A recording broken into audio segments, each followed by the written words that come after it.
Хөрхөн охид trap сонсон Trap сонсон trap донсон Түүний сонсдог хөгжим дур булаан Дагаж дуулан дур булаа мууруулаа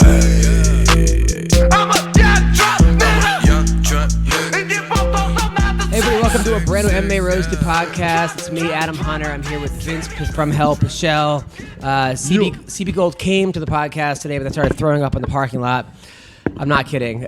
So feel better, CB. I guess he was taking a selfie, saw what was on the other thing, and just started puking. But do feel better, CB. And Joe the Kid so much. is out as well. I want to thank our sponsor, Speedweed. Listen, people, if you live in California and you want to smoke marijuana, you want to take edibles, you want to do CBD, you want to do vapes, no place, you don't have to leave your house or apartment or wherever. Okay, just go to speedweed.com. They will deliver it to you. They do overnight delivering. They are a great organization, a great company. Guy Gino is, you won't meet a better person than Gino, okay? He's a great, great guy, and they have a great company, and they do great work, and they sponsor this podcast, and they do a lot of cool stuff. So go to speedweed.com, enter the code ROASTED, and you get $10 off, orders $100 or more. Also, if you order on Amazon, okay, you order on Amazon. I know my wife does every night. I get stuff from Amazon every morning. Go to my website, adamhunter.com. Click on the Amazon banner on the front page and then order whatever you want. It helps me. It helps the podcast. Helps everything. And if you want an MMA Roasted versus Everybody t-shirt, okay, I'm sitting with the Joe Jaggy right now, okay, you can go get them on adamhunter.com. MMA Roasted versus Everybody t-shirts. We got really cool shirts. I will personally drive to the post office and deliver it to you. I'll even sign them if you want them signed. So personally, I will sign them. How are you doing, Vince? What's going on? I'm doing good, man. Nothing. Just training and going to school right now. Preparing for my fight that I can now announce since I couldn't. Tell me what's going on. Talk to me. So I have a fight now. So last show, your last show I was on, I wasn't able to announce it because it hasn't been announced yet. Yep. And then like the very next day it gets announced, so I'm like, oh shit. Yeah, I know. People were, okay, so tell me. I'm like, I wish I could have told him. Like, I wish I could have just had him air it, but whatever. Yeah. But so I got a fight June 1st. Utica. Yes. But Utica's better. It's a weird word. Okay, Utica, yep. Utica, New York, against Gregor Gillespie, yeah. Is it Gillespie or Gillespie? I don't know. I always say Gillespie. All right. It could be Gillespie. Now, this dude right here, I've been looking him up since that. He's undefeated. He's a 4-time All-American. Yeah. He was a national champion wrestler, this guy. He's good. So what are we doing for this fight? I am training my ass off, getting prepared to be taken down a bunch of times and probably defend this guy laying on me trying to get me pregnant. So wait, you're prepared to get taken down? What do you mean prepared to get taken down? He's a 4-time All-American wrestler. There's no way I could say, oh, he's not going to take me down. I mean, yeah, I could say it, but realistically in my head, I know he's probably at least going to take me down at least like once or twice. But you know who else was a 4-time All-American was that dude from Oklahoma who's got knocked out plenty of times. His brother's Jared. He went to OSU. The heavyweight was his brother, and he was in the World Series of Fighting, and he was younger. And Anthony Johnson like punched him into like oblivion. This dude, he was a good fighter. The guy was a really good fighter. I forgot the guy's name, but you know what I'm talking about. His brother's like this like heavyweight. He's in WSOF, and he's kind of fat. Anyway, he was a 4-time All-American too, and he got beat by Kendall Grove, I believe. Okay. So there are sometimes 4-time All-Americans does slightly translate to MMA, but I mean, true. Now are we bringing in? I mean, he did pretty good. He made the UFC. The guy. I'm not trying to shit on the guy. Yeah. But he's undefeated. He's what 10-11-0. Yeah. Now, what are we bringing in high-class wrestlers for this? Yes, I have some very good wrestlers that I'm going to be working with in preparation for this fight. I feel like wrestling has always been my kind of my weak link in my little MMA triangle, I guess you can call it. Because I have like for me, MMA is a triangle. It's jits, wrestling, and then you're striking. I'm not biased against any kind of striking, whether it's karate or kickboxing or what. Jake Rochhold, by the way, that's the guy's name. Jake Rochhold. Okay, that's the guy that Anthony Johnson. He's 4-time All-American. Yeah, exactly. He made into a smear. Yeah, this dude. Yeah. So wrestling's been your Achilles heel. You're bringing in like high-level wrestlers, bringing in All-Americans, national champions. Who we bringing in? Honestly, like a lot of my training partners are unknown training partners, but the guys that I bring in are hard workers and they're unknown and they don't have huge titles like, you know what I mean? They're not like a 4-time All-American D1 wrestler like this guy is, you know what I mean, so to speak, but they're very good wrestlers who've trained with a lot of like Olympic athletes and super high level guys, but like I said, not really anyone you'd ever hear of. But those are the guys that I train with the most because those are the guys that are still hungry. They put in work, you know what I mean? But also, your power negates a lot of people's wrestling skills. Yeah. People, the people think, oh, I'm going to take him down. All of a sudden, they get a whiff of your power and things. Now, are we working on jiu-jitsu defense, like triangles from the bottom, kimuras, stuff like that? I'm always escapes? working my jits. I'm always working some slick stuff with my jits, some escapes, or some quick catches. Because obviously I watch tape on the guy and I see certain things that he does and then certain moves that I'm good at. I could kind of, you know what I mean? I'm like, oh, I'm going to insert that here when he does this, and you know what I mean? Okay. So I do have stuff like that I already have going on planning. Are they giving you off work? Ahead, man. I got plenty of time. Are they letting you get off work? I hope so. I haven't asked him yet. It just got announced. So I wanted to make sure it was getting announced and all settled. So I'm actually sitting right now. So I'm not even working right now. I'm just what we call sitting. So it's like I'm employed, but I'm taking like a few days off because like work's kind of slow right now. So no big deal. I'm just sitting, training right now, and then go to school. I'm looking at it right now. So Gregor Gillespie, born 1987. So you're 20 years older than him. Is an American college wrestler and mixed martial artist, competing in the lightweight division of the UFC professional to 2012. What is that? Is Wikipedia? Yes, he formerly competed for Ring of Combat. He was a lightweight champion there. Raised in Webster, New York. So that's where he's from. So I'm basically going to his backyard. Going to his backyard. He was a standout in wrestling, winning 2 state titles at New York State. Continued wrestling for Edinburgh. He was a 4-time NCAA champion. Won the NCAA championship in 2007. First true freshman to be an All-American. He graduated and he was assistant coach at Hofstra. That's where I went, to Hofstra. He signed with the UFC. Oh, great. Now After you're going to bet on him. undefeated record of 7-0 in the regional scene. He made Hey, same as me. Yes, and then he faced Andrew Holbrook. He won knockout in first round. Faced Jason Gonzalez. He won the back and forth in the second round. Faced Jordan Rinaldi. He won the fight technical knockout. And he's facing Vinc Pichel. Now, he did have a split decision against Sidney Outlaw. So he... A guy? Yeah, Sidney Outlaw. Yeah. So, I don't know. I think that we could... I think we're going to shock the world on this one. I do. I think so, too. Yes. I think, without saying too much, I think once I hit him, he's going to feel my power, and he's definitely going to shoot in. He's not going to want to stand with me. He has pretty decent boxing, though. Not to take anything away from that either on him, but once he gets hit, he instantly shoots in. So I'm going to expect him to, you know what I mean? Like I said, that's why I'm expecting to get taken down, because I'm expecting to hit him and him coming in and catching me. And then now, you asked me to come train with you last week. I was away. Yeah. But how about this, right? Because I'm going to Syracuse this week, but next week I'm in town. If I go to your wrestling for the next till the fight, do I get to walk out with you? Oh, you want to walk out with me? Yeah, that's been one of my goals in life. Oh, really? Yeah, it's just to be a part of your. I'm actually booked that June 1st. Fuck, but I'd be so excited. Oh, say, dude, I would have let you walk out with me anyway. Oh, man. hell yeah, that would be amazing. I think they give us so many people. You can't go in the cage, obviously, but yeah, that would be awesome. Now I gotta tell you about my crazy weekend, dude. So yes, let me hear it. All right, so Friday night I got booked at the South Point Casino, right? And It's a nice 200 people. It's a great. The Dirty at 12:30. It starts 12:30, right? Dirty at 12:30. Is that what they call it? Yes. So of course, you're headlining it. Of course, they encourage dirty jokes, right? So I'm on the way over there. Stephen Bonner hits me up and says, "Hey man, I'm doing my first comedy show ever at a strip club, like Wild Bill's strip club or something. Not even like, I never heard of this one. Yeah, you could tell. He's looking pretty healthy too, by the way. Bonner, yeah. So he's like, "Hey, do you want to come?" He's always come and support me. So I'm like, "Sure." Next thing you know, I'm just running late. Wife's kid outside of work late. Late start. And so I'm like, hey, man, I'm not going to be able to make it. But I'm performing tonight at 12:30. He goes, can I do 5 minutes? I'm like, sure. Why not? So I call the guy, Gabe, in charge. I go, hey, man, Stephen Bonner wants to do comedy tonight. He know he was. Why do I know that name? He's like, oh, UFC.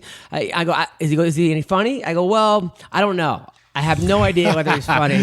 See, the thing is... But I think it'll be good press for the show, And he's like, all right, I'll give him 5 minutes, right? So normally there's 25 comics on the show. There was none. For some reason, there was nobody except for one. So I'm like, Bonner, where are you? He walks in. And I could tell he's like... I'm like, what's going on, man? He's like, he's high strung. he's like, bro, I go, how'd the show go? He goes, I got booed off stage. I go, what do you mean? He goes, yeah, I killed it at first. Did 5 minutes. I murdered, and then I started making jokes about the strippers. So then they all started booing me, right? And what? Then, yeah, so that's at the girls at Wild Bill's. Oh, there's strippers there. Yeah. Oh, okay. It was at a strip club. Oh, come on. So then I'm like, hey. So then he's in the back, and they're announcing his. I go, are you ready? He goes, I think so. So they're announcing his name. They're like, Stephen Boner. Like the guy doesn't. So then he just comes out swinging. Yeah. So Stephen goes on, and it was his first time ever. It was probably first night doing comedy, his second show. For that, I give him an A+. Like but he didn't have his jokes really prepared. He was reading off his phone, and then he couldn't read what he wrote. Oh, was he? And then then he started telling stories. But it was good. He's very likable, yeah. and the crowd liked him, you know. But he was he's supposed to get off in 5 minutes, so he doesn't know time, you know. So I'm giving him the light at like 8. Oh yeah, 9, they had like the red light, right? Yeah, I'm giving him like my phone light. And he's still not getting off. So now he's like 15 minutes into like... He's right, like, they're taking photos now. To 3 stories, right? And then he's like, oh shit, is it my time? I'm like, yeah, right? And then like, he's like, so then he gets off stage. I'm like, dude, he's like, I'm sorry, man. I didn't know about the light, this and that. And then he's like, help me. I'm like, I'll help you, man. I absolutely boner, right?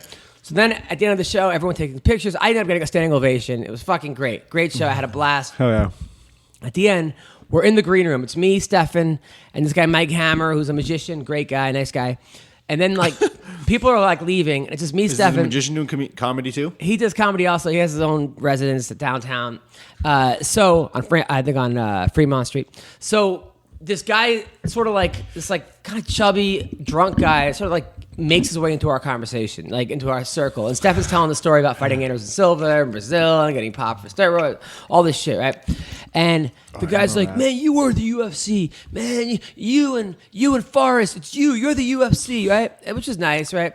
And then people are leaving. He goes, but your comedy sucked. He goes, you suck tonight, man. You fucking suck. And I'm like, and you can tell Stefan. So I go up to the guy. I'm like, listen, man, this was his first time on stage. He didn't suck. And second of all, who the fuck are you? Like, just get away. Please, you want to get your fucking neck broken off? Yeah. So Stefan walks away. So me and Stefan walking in the green room, and the guy's friends telling him like, yo, man, get away. Hey, man, let's go home. Let's go home. What was his nickname? The American Psycho, right? The American Psycho. He's like, hey, man, let's go home. Let's go home. And then the guy's following Stefan, going, man, go back to fighting. Just go back. Just fight. Fuck out go back to fighting. So at this point, I go to I'm looking for my camera. So I go in my bag, look at my camera. Right? You're like, I'm just going to record it now. Fuck it. No, not to record it. Just because, my video camera. I couldn't find my camera, right? So I walk away, and this guy puts his hand on Stefan, like on his back, like, just go back into fighting, right? Stefan takes the guy's arm, does like some Steven Seagal fucking wrist lock throw. I've never seen the guy goes 180, like all the way up in the air, and lands on his fucking back. Like, and Stefan's like, who fucking sucks now? And oh shit, dude. I gotta get I'm like, Stefan, come on, man, get off him. Right? The guy was fucking so scared. Like, his eyes were like, oh, I'm sorry, man. I'm sorry. So the guy and his friend were like, let's go. So they fucking run out. I'm like, dude, what the fuck? You can't fucking, like, he's like, the guy put his hand on me, man. I was just securing the position. I didn't hurt him.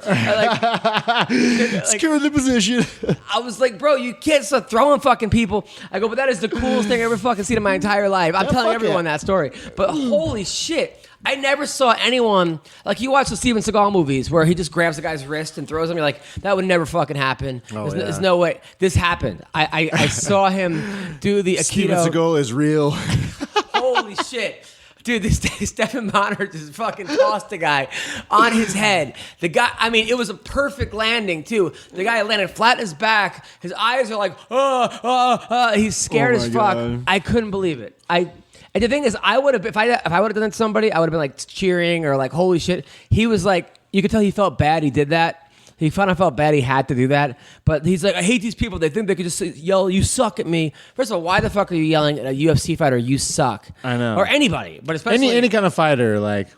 You don't yell you suck to anybody in their face, especially in the UFC, and you're following them around into the green room. And someone that's the size of Stefan Bonner, too, because that guy's not small. He's huge. Oh, my God. I couldn't believe it. I was like, a holy fucking shit. idiot. Dude, it was crazy. I couldn't sleep that night. I had to tell people. My eyes were like, Just calling everyone like, hey, guess what happened tonight? Yeah, people were like, huh? Fucking 3:30. Yeah, it was 3:30. I told my wife first thing in the morning. She was dying laughing. It was crazy. God. I never saw anything like it, honestly. Funny story about Steven Skull. Have you ever watched any of his videos, like his old, I can't even think of how his Hop Keto videos? Yeah. So he's got his Hop Keto get up on. He's doing like a demonstration. There's like a bunch of people around, you know what I mean? And he's like in the center. They're all circled around him. And he's demonstrating this throw. And it's like a wrist lock throw where he just throws his kid. And it's a kid that he's doing demonstration on. Maybe like a 16, 17-year-old kid. So Steven Skull's like talking about it. He's like, yeah, so what you want to do is you're going to throw it, and then you're going to grab it, and you're, you know what I mean? He fucking just slams his kid. Like, this kid cartwheels hard and like just slaps the ground. Yeah. Yeah. I start laughing because I can't help but laugh because the kid's like a starfish in the air. Like, he has no control over his limbs. Steven Skull just tosses this kid, and this kid's like a little kid. So he tosses this kid, right? So he's like, yeah, see, and then it's all about the momentum and this and that and using their body force. So he's like, he throws another punch, and the kid throws another punch, right? Bam! Chucks the kid, right? Yeah. Just slams the kid down again, slaps the kid on the ground hard. This time the kid gets up, and he's like battered. The kid's like holding his arm, like he doesn't, you know what I mean? Like, you tell the kid doesn't want to play anymore. You know what I mean? Like, of course. Just go home now. And Steven Skull's like, all right, one more time, guys, and we're gonna demonstrate it. So he's like, come on, throw it. And the kid's like, no, like I don't want to throw a punch anymore. Right. Steven Skull's like, he like yells at him. Kid's like, oh, the kid throws a punch, dude. He slams his kid so hard, like the hardest I've ever seen him slap his kid on the ground.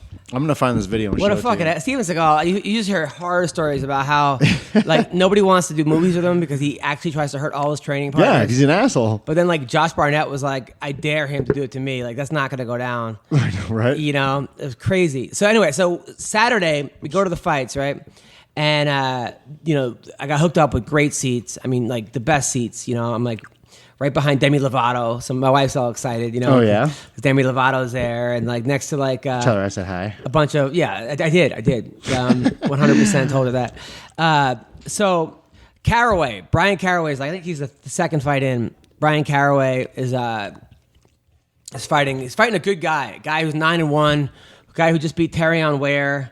Tough guy, and it's a back and forth fight. Like, I thought Caraway won the fight. It wasn't like the biggest robbery I've ever seen, but it was a robbery. And I was so.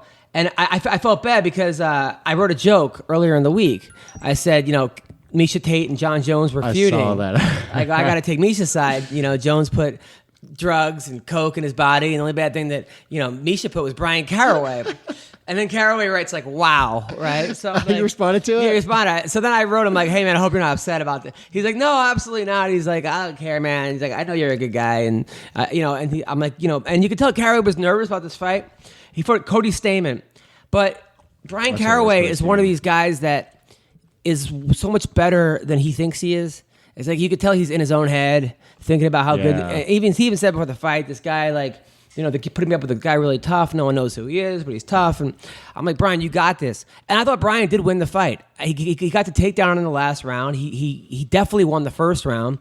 And the second round I would give to Cody. So I thought, anyway, so that was annoying. And I ended up going to Brian's after party. It was funny because it was at where was it? It was at this club. It was like all black people, which is nothing wrong with that. But Did you feel awkward? Well, but no, not me. But like, I'm like, man, Caraway seems like a kind of a country guy. Like, he seems like He's from NorCal. They're pretty ghetto up there. He's from Washington State, though. Is he? Yeah. So we're looking around. Me and my wife are looking around the club, and like Big Sean's playing. You know, like, I don't fuck with you. Like, he's playing live. Oh man, I love that song. So we look over and we see like 5 cowboy hats. I'm like, guarantee those fucking Caraway's friends. So we go over there, and lo and behold, that's who was there. And but I thought Caraway, he did good. Who does he have coaching? Who's his Caraway? coaching? I think so what they said was he still trains their Extreme Couture, and Miesha trains there or manages people there.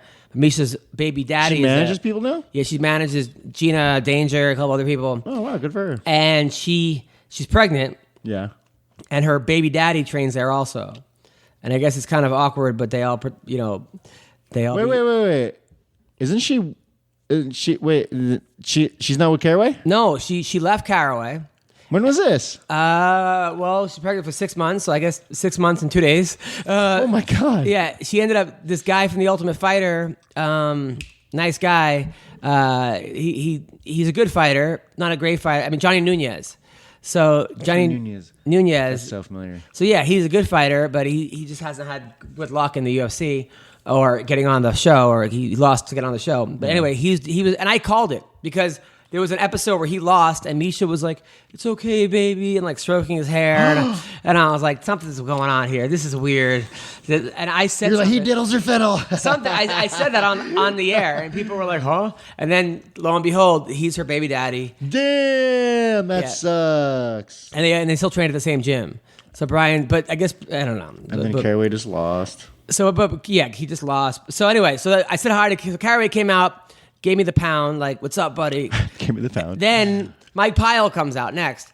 And me and Pichel are friends, like good friends. I love how just Joe Dirte that dude looks. So he comes out.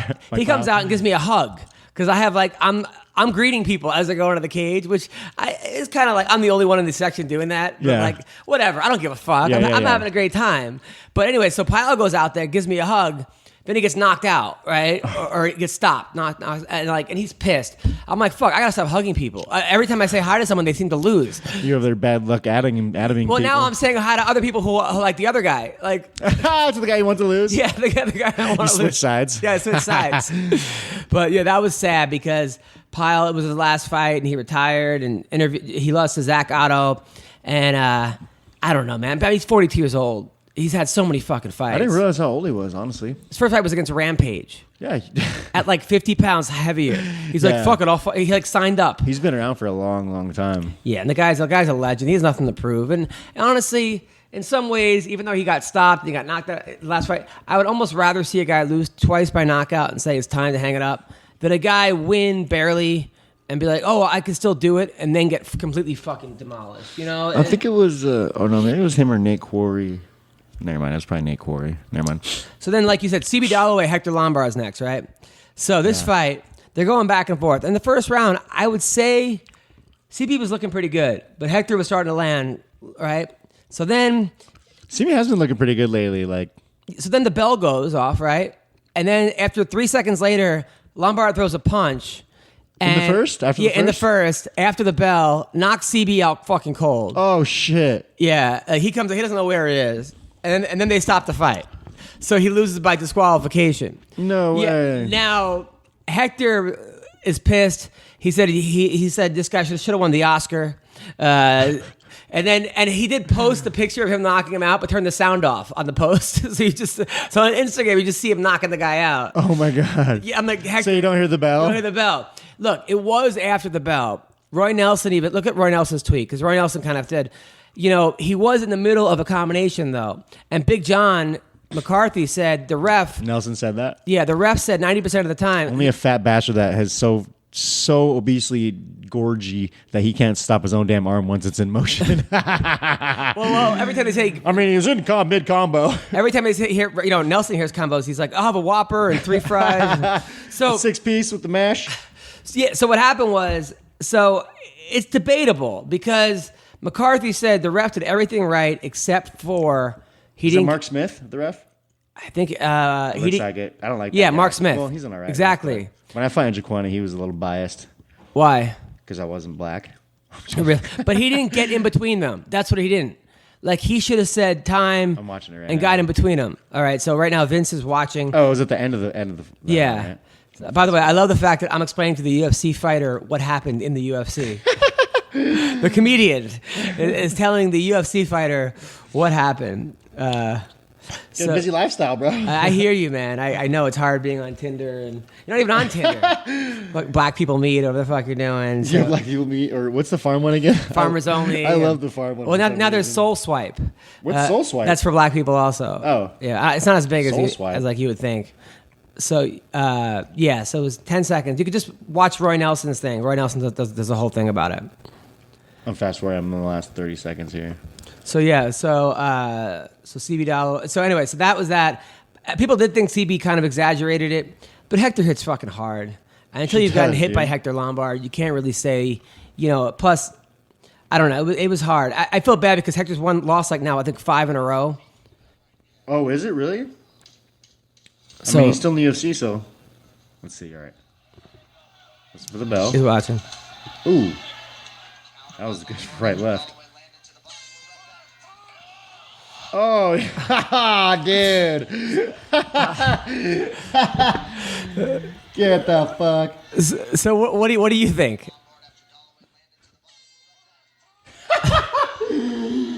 Okay, that was blatantly after the bell. You think so? You don't think that he was in the middle of throwing a combination? And I mean, no. No, there's no way that was in the middle of a combination. I don't you think said that? Roy Nelson. Get you twinkie eating son of a bitch. I don't think you've ever laughed this hard at anything I've ever seen you do. You're an evil fucker. Dalloway, dude, they were straight clean open shots. Dalloway's hands were straight down. But Dalloway throws that kick at the bell, lands the kick at the bell. You think Hector got mad at that was the problem? Lombard catches the kick, bell goes off. You could tell Lombard thinks about it, and then he's like, fuck it. Boom, boom. He throws the 1-2. The thing is, I think Hector would have won that fight anyway. I don't think he would have needed to do that. Hey, shoulda, woulda, coulda, bro. You can't say that now. Right. So then John Dodson comes out next, right? I want to see his acting now. Hold on. He was expecting Mark Smith to help him up. Wait, is the fight over? Yeah, well, yeah, that's it, because he can't continue. So then he won by disqualification. Wait, he didn't wave it off, though. I know, it was like during the middle of the round they waved it off, because the doctors came in, everyone came in and checked him out. The middle of the second? No, after that, he like in the middle of the round. Oh, of the break? Yeah, the break, yeah.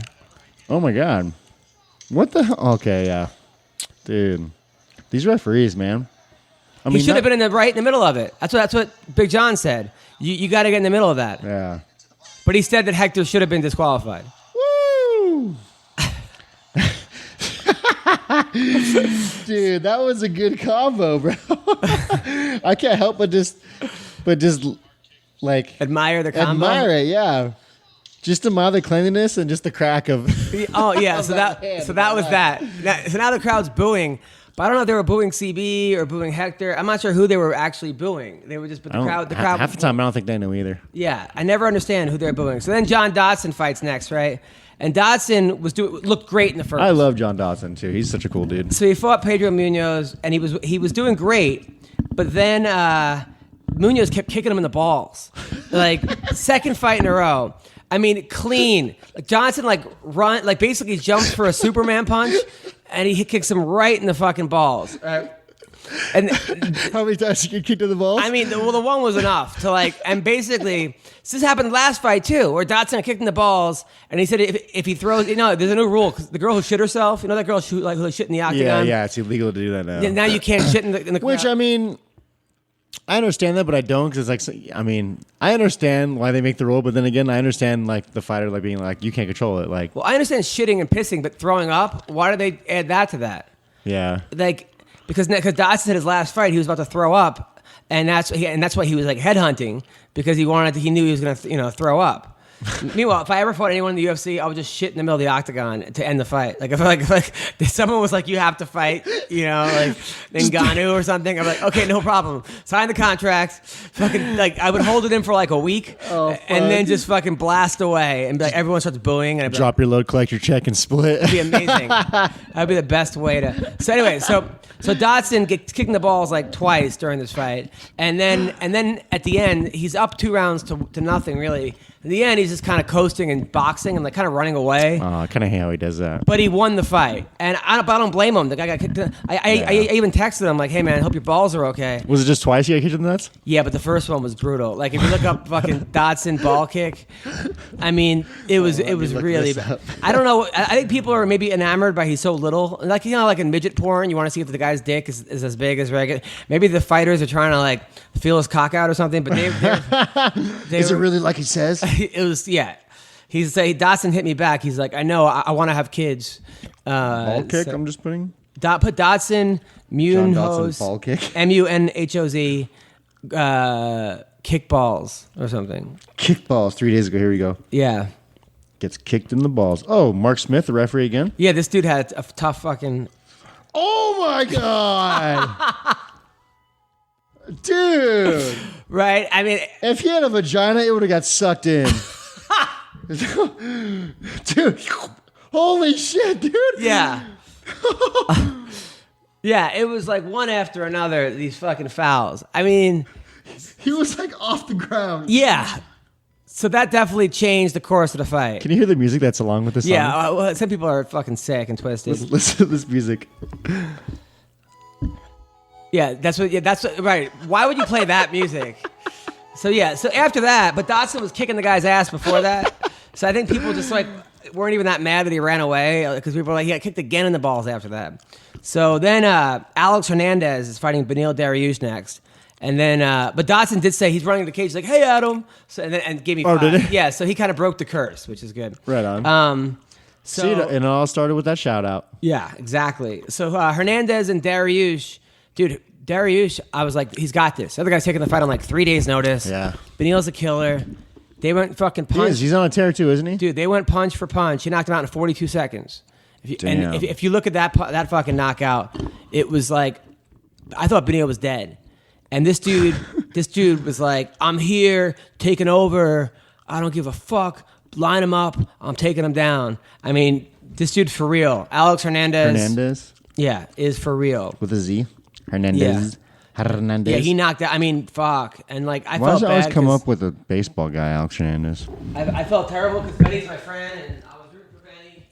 But I must have spelled it wrong. props to this kid.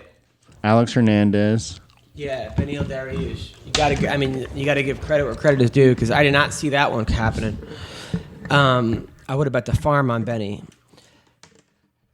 So then, Beneil Dariush? yeah. Beneil. So That's such a weird name. So then Mackenzie Dern takes on Ashley Yoder, right? People hate Mackenzie Dern. I like her. I like her too. She's got a great ass. Exactly. Fucking good-looking face, good-looking Yep. fighter, jiu-jitsu star. But I guess they're mad because they say she has a fake Brazilian accent. Like she grew up in the Valley, but she claims she had a translator. And they claim that like they're mad because she pretends to not know English so to appeal to Brazilians. Really? This Is what she Brazilian? I don't know. I just know people are angry at her for faking an accent. And I thought she was a white girl. Yeah, but I guess she had a translator for some reason. And people are mad at her for this. But this fight, I wanted Yoder to win because Yoder's been on the podcast, came to my comedy show, seems like a really cool chick. And, okay, the first round, I would give it to Mackenzie. Then Yoder put it on her in the second round. Mackenzie Dern, another one where classic example of fighter who wants to prove they can do something else in the ring as opposed to their base and is going to lose quickly by doing so because Mackenzie Dern, they're saying is one of the best jiu-jitsu practitioners in the world, but she gets into a striking match and her striking is not very good. In fact, I haven't seen her striking. It's not good. Oh my it's God. not the worst I've ever seen. She has a good overhand right, but she winds it up. You can see it coming. It's a looping punch. She does. I mean, when it lands, yes, she's got power and pop, but not enough pop to put out Ashley Yoder. And Yoder easily won the second round. Third round, Yoder was winning. She was on the way to win it, and then finally got taken down by Dern with like a minute left. Dern sunk in a rear naked choke, couldn't finish it, which everyone was. But the guy next to me was like, "Oh, this fight's over. It's a lock." But But this is like he compared Mackenzie Dern to that's the 170 pounder that I'm talking about, the guy from Brazil who's the guy that would Damian Maia. They're like, oh, this is like Maia. This is a lock. She couldn't finish it against Yoder. Yoder's got so much heart. She's 0-3 in the UFC. You watching the Beneil fight? Yeah, Alexander Hernandez. Yeah, that was some punch, right? He's 9-1. Did you watch? What was it? Just a straight left? It was something that put Benny out. That I was like, fuck. Oh yeah, it was a left. Yeah, this dude is legit. I mean, look, Benny will be back. Benny's a great fighter. Southpaw? Benny will be great. I mean, look, it was one of those things. I think that Benny. It was a straight left. He was supposed to fight. Yeah, his fight got pulled, right? Yeah. Supposed to get Bobby Green. Yeah, Green. And I think he might have either overlooked this guy or didn't underestimate this guy's power or something. But yeah, that was hard to watch. Caitlin Vieira, Kat Zingano. Kat just took too much time off. You could just. And Caitlin Vieira is on a roll. But somebody had to fight for Kat. That judge is on crack. Really? Yeah, because she clearly lost every single round. Arlovsky Struve, that fight was boring as fuck. Stefan Struve just does not know how to use his height. And he came in with these like... He's so goofy. You know, he reminds me of like a new age Tim Sylvia. Remember Tim Sylvia? Yeah. Like how just goofy and awkward he was and how he would just wreck you because of his weirdness. Yeah. I thought Struve was going to do that, but then he didn't. Another guy takes way too much time off. Just takes too much time off. You got to be active. After Mark Hunt broke his head. Yeah. But I'm saying, why should Mark Hunt be able to reach him? The guy is 7'1". Mark Hunt's true. like 3'6", Yeah, Mark and Hunt's like knocked my him the height. fuck out. It's crazy. O'Malley, this fight was the best. Oh, yeah. Because O'Malley came out, and I'm telling you, the kid's a star. The whole arena was for O'Malley. And he comes out there. He's fighting Andre Suckumtop. It was a good fight. O'Malley had him out, hurt, like twice. Then in the third round, O'Malley like rolls his ankle or breaks his ankle, right? He's on one leg, right? Like he literally can't stand up. He's Get out of here. Hopping around, right? And the ref didn't stop it? Well, all Sukumtov had to do was like kick out his leg, and they would have stopped. Kick out, but instead he goes for the takedown, Get out of here. and O'Malley wins. Yeah, it was probably maybe the dumbest thing I've ever seen in sports. I mean, look, and then Sukumtov got mad at O'Malley's corner because he said that was the most disrespectful corner. I'm like, but bro, Why? It's a fight. I mean, yeah. So that was that, and then Ortega Edgar was fucking rough. That one I didn't see that happening. I mean, Frankie Edgar has better boxing, I would assume, than Brian Ortega, yeah, definitely. but it's MMA, right? I mean, I think he was so worried about the guillotine that he forgot about the uppercut. And Well, when he got hit with that uppercut, he was already rocked. So Ortega Yeah, caught him that with that elbow. elbow, caught him That in. elbow. And you know what? The way Ortega was fighting against Edgar was very smart. So Edgar's he's fast, he's an in and out fighter, and he's very good with his boxing, his footwork. And Ortega knew that. So Ortega was playing not like a boxing game with him, but he was playing not like 1-on-1 with his hands, but like 2-on-1. So he's using his hands and his elbows. So you can see when he was coming in, he would like throw punches and then use his elbows to block his punches and also throw at him too when he was coming in. Ortega's a star. Frankie will be back. And then Cyborg versus Yana. I mean, that was just, she was a 10-1 favorite, which almost made me want to put money on the other girl. Because I'm like, But At least $5. And she had a decent low single, but after she got rocked, but every single time Cyborg touched her, she went down. Like they touched gloves. Look she at the went down. stats. Look at the stats. Cyborg total strikes 42-17. Every time she touched her. Significant strikes 33-5. Yeah, it was rough. It was hard to watch. Total strikes 42-17. And then my man won in Bellator, defended the title. Darian Caldwell. Oh shit! Yeah. I said it. I go, this guy's the next big thing. I think that honestly, he would do very well against the top guys in the UFC, against TJ. Think so? He's a national champion wrestler. He trains with Dominic Cruz. He cuts 40 pounds, possibly 50 pounds. He cuts 40 pounds. He's about 3 inches taller than me. No. Yeah. Oh fuck. And he was, I think he was a 4-time state champion in New Jersey. Yeah, I think he would give those guys a hell of anyone a problem. So yeah, that was This is a good place too at Alliance. There's a lot of killers over there. Yeah, We got some good training there. and then the Joe Warren fight was good. He ended up losing to Joe, to the guy who beat Caldwell, the guy from Guam, Joe Tamaglio or something. But it was a good fight. And then Christina Williams beat Emily Dakota. There was actually a really, really good female fight. Was it? Yeah. Really, really good female fight. I don't know why, but I like watching good female fights. Yeah. Like when two chicks are like going at it. Like I don't know why, but I like those fights. Absolutely. So now they're trying to make Rampage versus Vanderlei 4 in Bellator. Oh, dude. The senior edition. Who is this for? I don't know. I'm still going to watch it, but I'll probably watch it but too. why? actually. Why are we doing this? Rampage came in so out of shape against Chael. Yeah, like he didn't even train at all for that fight. No, he probably didn't. At heavyweight. What are we going to fight at 205 now? I don't think he can make 205. Really? It's going to be at. Wait. Or does Vanderlei got to be No, that's heavyweight? light heavy. Light heavy's 205. Yeah, They're going to do light heavy? I would assume.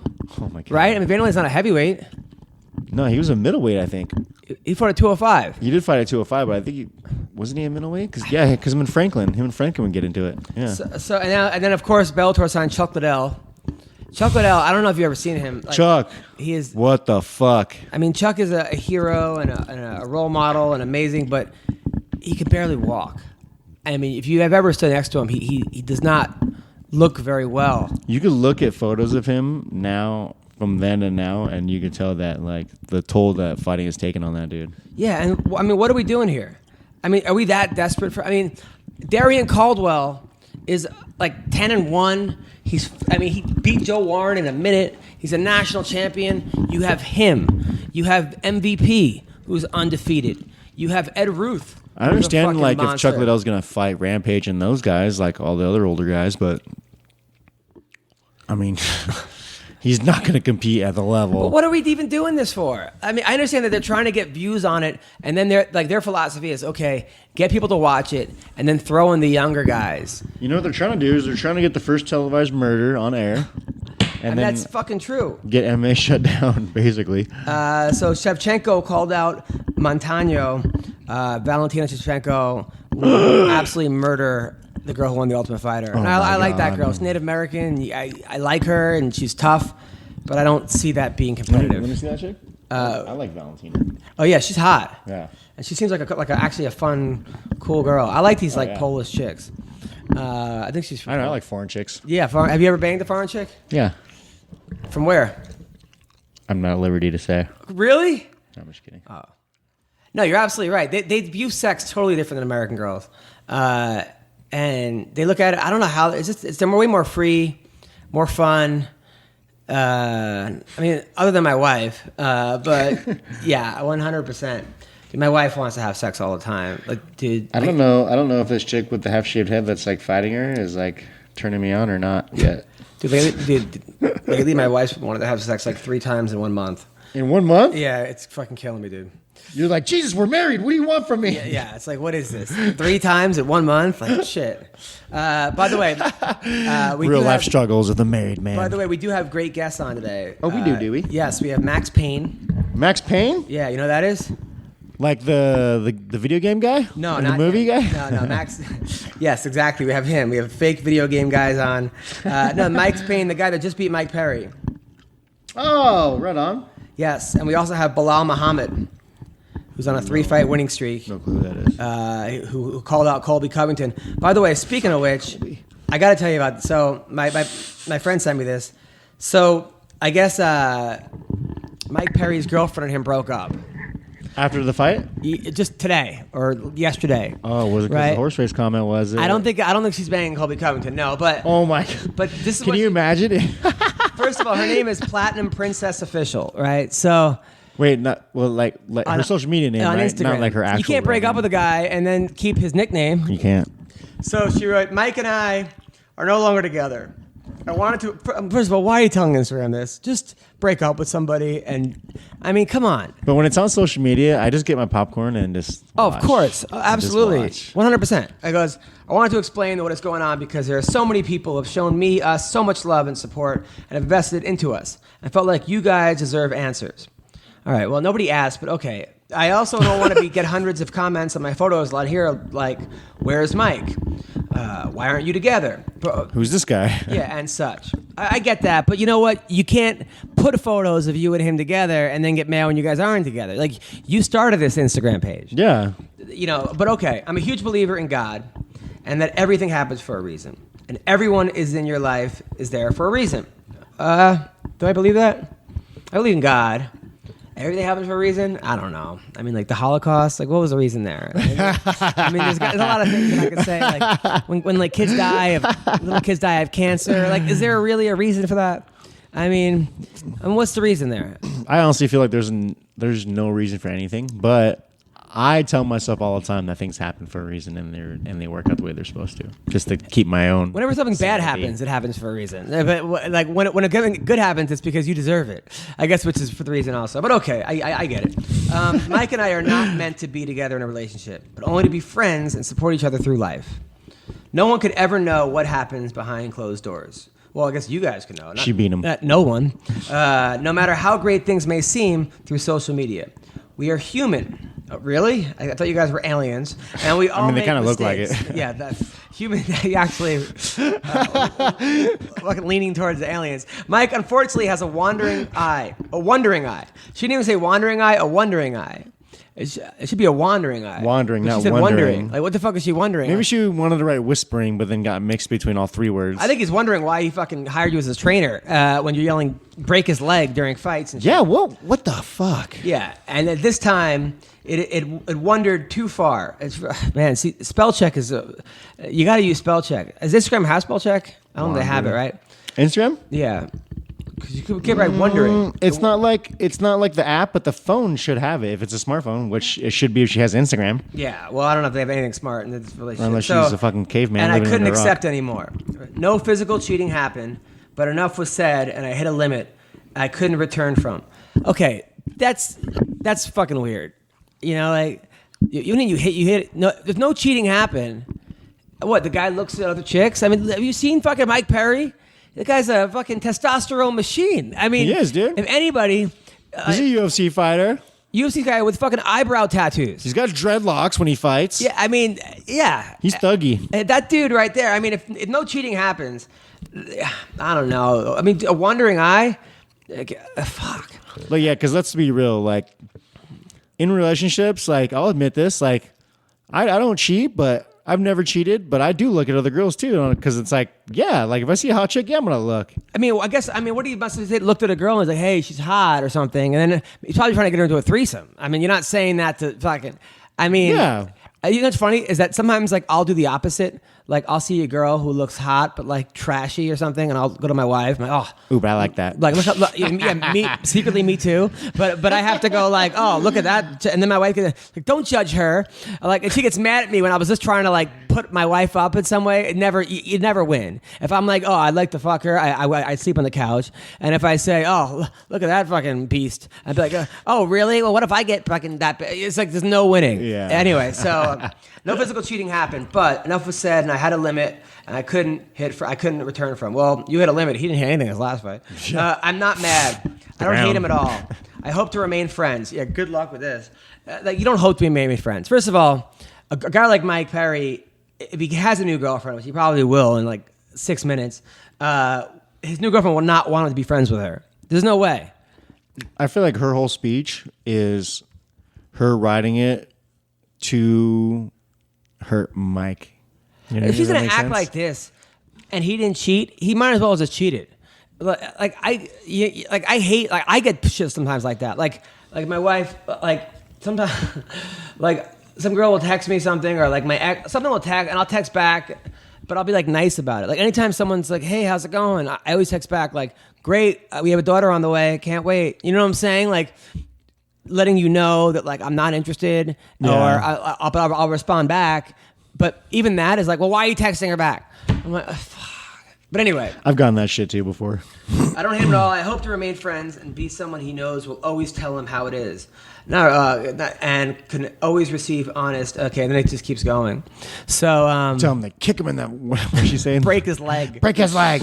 Fuck. So I wanted to write like his wandering eye will never see the title, but I was like, but he might get mad at that, even though it'd be a joke, Mike. And I actually am a fan of Mike Perry. He's won me over.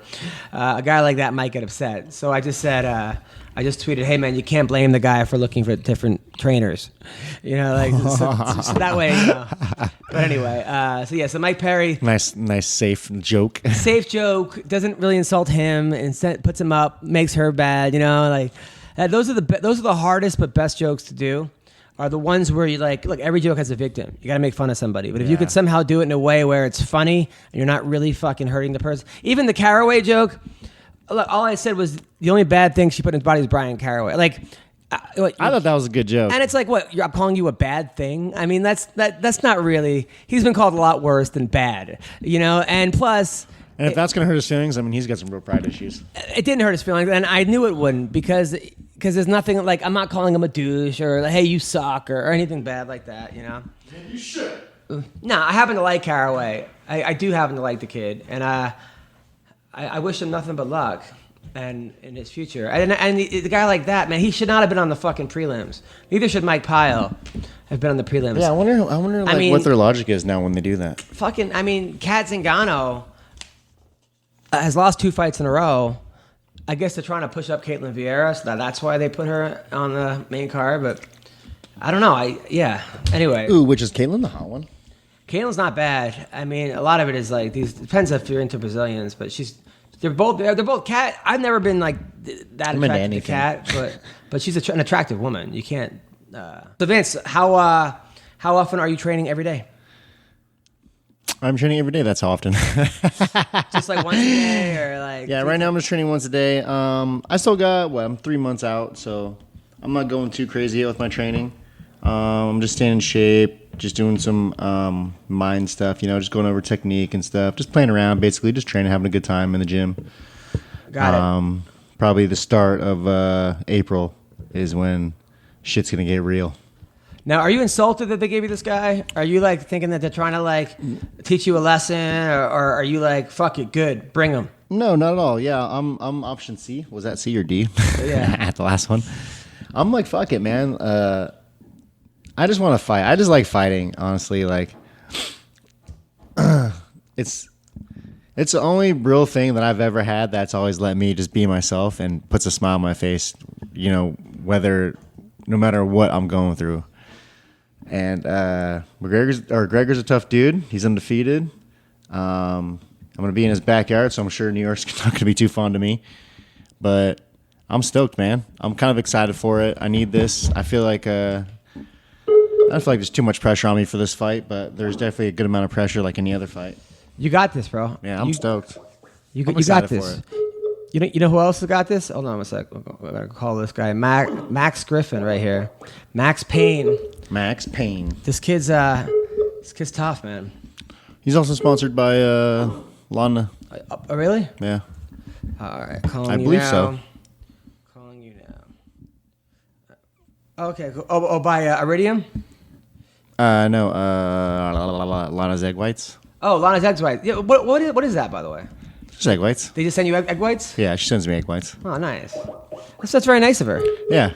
That's cool. I don't really eat eggs, but I mean, it helps me a lot when I'm like in my last little bit of training. All right, hold on. Come on, man. Pick up the phone. There we go. Rockstar. How's the ladies treating you? Pretty lonely right now. Really? Yeah. Why are you so lonely? I don't know, because I'm being like antisocial right now. As opposed to any time at that time? I'm just like, I'm like training or at school or at home high. Like, you know what I mean? Like people be like, invite me out. I'm like, no, I don't feel like going out. Really? Yeah. You should go out. Life is short, man. I know. And sometimes I really, really want to, but then sometimes I'm just like, fuck, I don't want to go out with you. Maybe it's just the people. Hello, is this Max Payne Griffin? What's up, man? What's up? You're on the MMA Roasted podcast. It's me and Vinc Pichel. Yeah, buddy. What's up? What's up, man? Congrats on that recent win against Mike Perry. Good job. You beat him so bad his girlfriend left him. I know. I saw that today, man. That's cold, man. This is all your fault, man. This is all your fault, world. dude. All your fault. So I think you could blame me a little bit for that, Now, now, were you upset? Do you think people were overlooking you in this fight? Because he was getting pretty much all the attention. All they kept talking about was Mike Perry. Did you like that, or did you take that personal? I think it's fine for now. He was the bigger name. He was doing the big things, but, I went in there and made it happen. What I don't like is all the attention he's getting now. Yes. They're kind of acting like I didn't beat him so bad. It's kind of like, well, he kind of had an off night. No. No, I didn't. If you watch the fight, I didn't let him have a good night. That's what the people need to know. No, yeah. How bad I did beat him. They're trying to. I feel like they're giving him more credit. Like, can he bounce back? Instead of giving me any kind of juice. So. That last round, you were up 2-0. Did you feel like he was going for the knockout? Were you in danger at all? Yeah, we knew for sure he's going to come out like a cannon. But we knew he was just going to be worse like he was in the first couple rounds, but he knew it had to be drastic.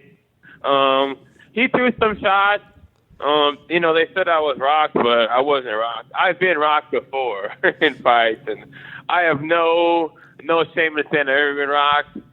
And I was not rocking that fight. But it was getting intense. It was getting pretty intense at the end of that third. But I stayed composed, and made it happen. Did that fight go exactly how you saw it going? Exactly. I honestly thought I'd be able to finish him. I hit him with a lot of shots. I want to say it was 70-17 in the beginning of the third. Significant strikes landed, and I hit him with some shots. It felt like I was hitting like a brick wall, like hard. And I remember seeing his head in slow mo, like wrap around my hand. And dude, But dude, he straight took him. Yeah, no, the guy has a great chin. Tougher than I thought. No, he has a great chin, and no one will deny his toughness.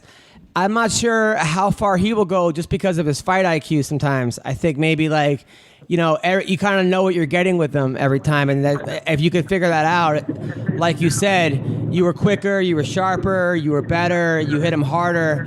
It was sort of like you just kind of fit. You just more unpredictable. Yeah, you just kind of solved the puzzle that was in front of you. Yeah, I feel like you can't fight everybody the same, even if you have a certain style. Like even for me, like I was working the body shot, like the liver shot and the body shots with the left hand, but I didn't want to throw that, because he's so powerful with that right side that I wanted to make sure I was protected. So I know the different guys you fight, you could have done different things, but he was beyond predictable. Yeah, no. Honestly, beyond. I mean, we thought he was going to fight like this, but then we're thinking, like, he would really fight like that. He wouldn't dare. So, I have training partners that, emulate, and, my coach is trying to move the same like him. Just so I kind of see what it's like, and I'm like, he better not fight like that. And, honestly, I didn't know how he was going to fight. I thought he tried to mix it up just because stylistically, I knew he couldn't do that. So he just couldn't do that. I thought he tried to, maybe work more takedowns or try to, drive me into him. I don't know. But he was, and also the more he got beat, the better version of himself he was. Yeah, no, I bleeding. The blood was in his eye. Couldn't beat him more than he tried. Yeah, dude, I think it was a great coming out party for you. I think that it was on Fox. Everyone saw it. Everybody was saw how good you were. You couldn't have asked for a better opportunity for you, and you really seized on it. So yeah, that was a good breakout fight for you. Now I got to talk. So you were born in Santa Barbara? What's that? You were born in Santa Barbara? Yeah, I was. Are you the only black person in Santa Barbara? That's what I was gonna say. I could have been. That's why I left. That's why they took me out of there. Last of the Mohicans. I moved to Sacramento when I was 4 years old. Oh, okay. But it was great when I was there. So I mean, were your parents doctors? Were you like the Huxtables? I mean, you must have done pretty well. Nah, it was funny. I used to be a little butt naked boy on that beach all day. My dad would take me around. My dad was tall, man. He was 6'6", so he used to carry me around the neighborhood, carry me around Santa Barbara. Were the white people the white people must have been very embarrassed that a little 4-year-old's penis is bigger than theirs on a whoa, stop pointing that thing at me. I've heard that before. Yeah. They must have kicked you out. Before. They're like, all right, go to Sacramento with your people. This is bullshit. Get out of here. You don't belong. Get him out of here. He's taking it with the girl. And then I'm looking at your thing. You have a black belt in Bok Fu. What the fuck is Bok Fu? Bok Fu, man. It's a mix of it's like a hybrid. It's like kung fu, karate, taekwondo, judo. Got some grappling in it. It's basically a hybrid of all the stuff that kind of works. Because not everything works. Most martial arts have it wouldn't work whatsoever in real life. It sounds awesome, Bok Fu. And then I saw that you were Uriah Faber's head striking coach. That was on Wikipedia. That is not true. Okay. I don't know. If it's on the internet. But what it's true. I can tell you It should have updated. What I can tell you is Uriah Faber used to be coached by my striking coach. Before he went all big time. Now I was wondering about that because you live in Sacramento, Master Tong, but you don't train at Team Alpha Male or you don't train at Cesar Gracie. Like, why is that, and where do you train? I train at Marino's Kickboxing in Sacramento. I also train at MMA Gold. Train at Team Carnage Jiu-Jitsu. I don't train at Alpha Male. Uriah used to go there, and we both. I mean, we're good, but we've had rivalries. I fought numerous Alpha Male guys in the local scene, and I beat them all. But we're cool. We're just. But from different he's not allowed in the gym, is what he's saying. I mean, is it because you're too tall? Like, do you not have to? I mean, the doorway's only 4 feet. Yeah, I mean, do you have to crawl? I mean, it's been original stuff. Is it like a doggy door that you have to go through to when you go into? You gotta be able to shop at Baby Gap. I haven't been to the new place yet. So now you were 12-2. Now when you tried out for the Ultimate Fighter, season 16, you lost to Matt. Right after mine. That was right after mine. It was right after Vince's. Now you lose to Matt Secor. At that point, were you thinking about quitting? Was like your whole world? Were you like, "Fuck, this is my opportunity"? It was bad, dude. I remember talking to Dana White before. It's like, don't be the one going back on that fucking bus.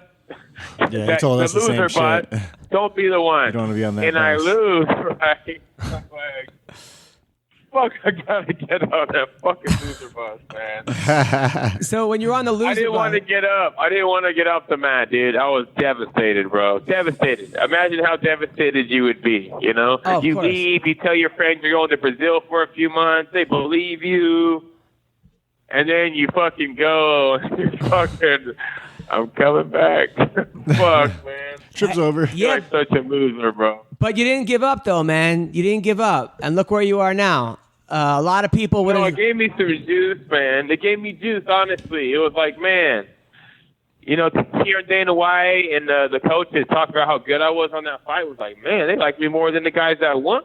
Yeah. And, it gave me hope. They did a commercial on me and shit. For those Ultimate Fighters, like they thought I belonged here. Did you watch it? I just wasn't ready at that time, dude. Did you watch it while you were on the loser bus? Were you watching the commercial? Or? No.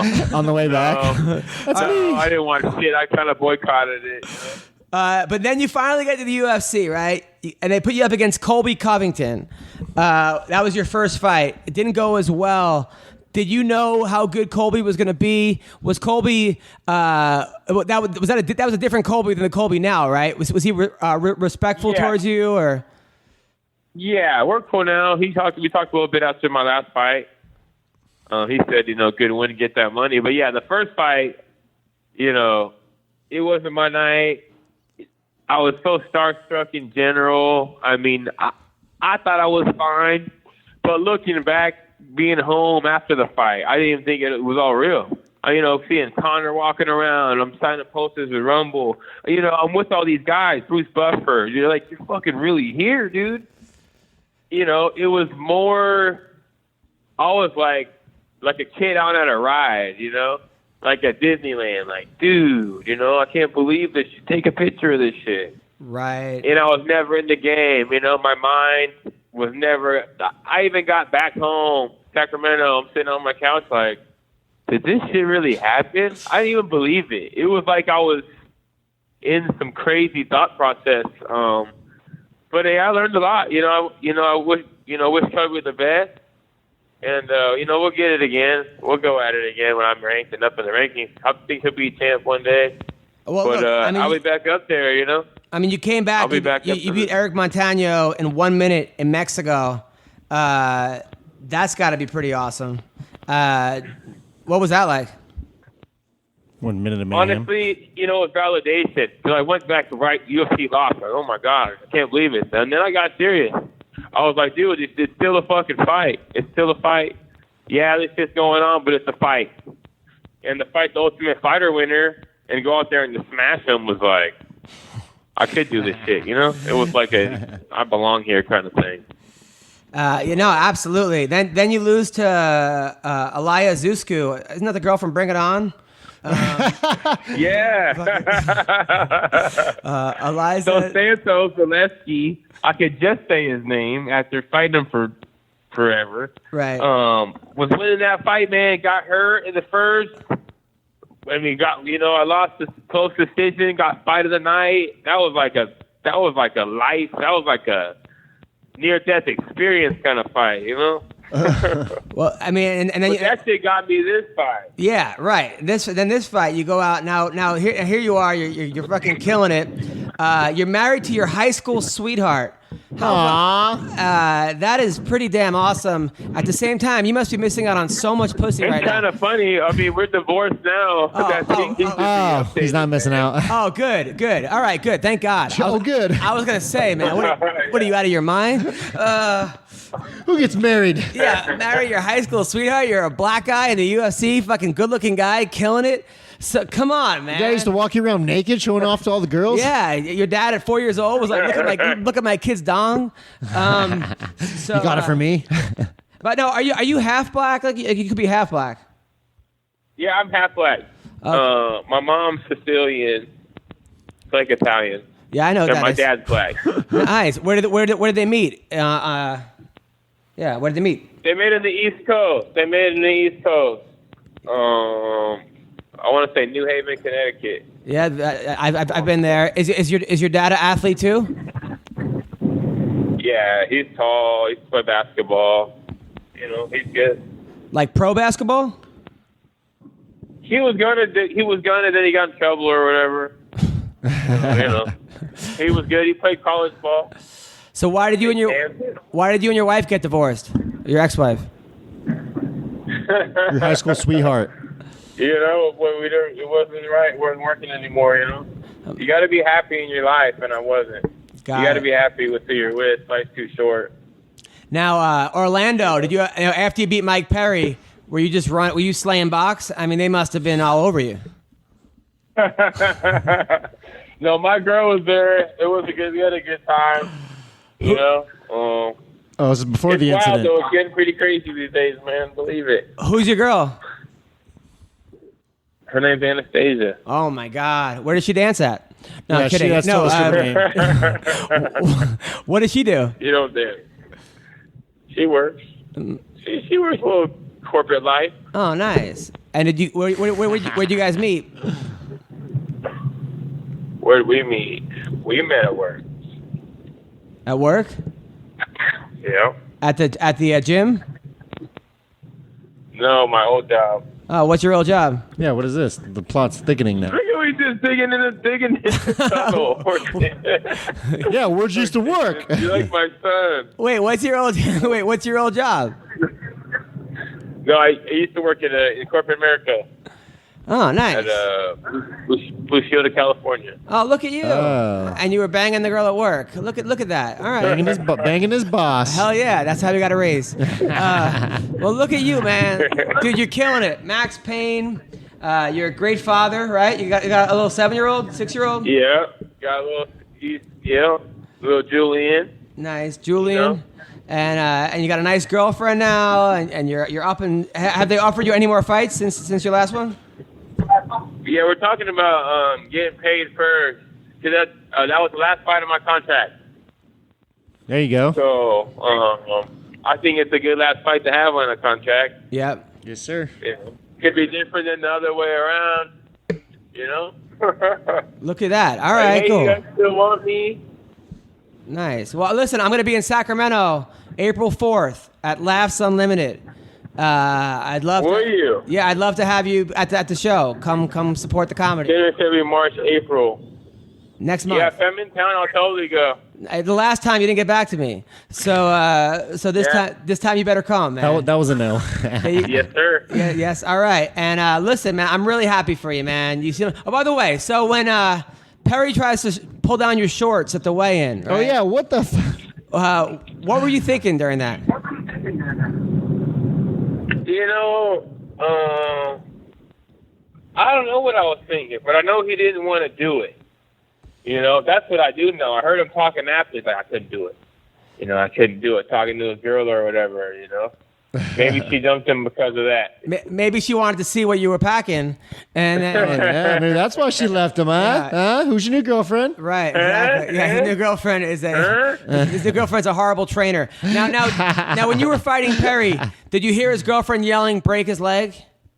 I did. Honestly, I did hear her talking little shit in the back. I was like, what? What is she saying?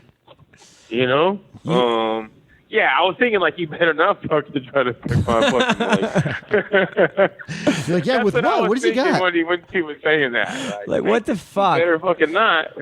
You know? Yeah. I think that was just psychological warfare against you, and it worked. No, I think she meant Titty punched her. I think she meant low kick. Is what she tried to meant, like low kick. Yeah, Do you probably. think she meant low kick, or do you think she meant like I stomped my knee out? I think she meant low kick. She might have been low kick because I had a kickboxing trainer that used to say that too. He break his leg.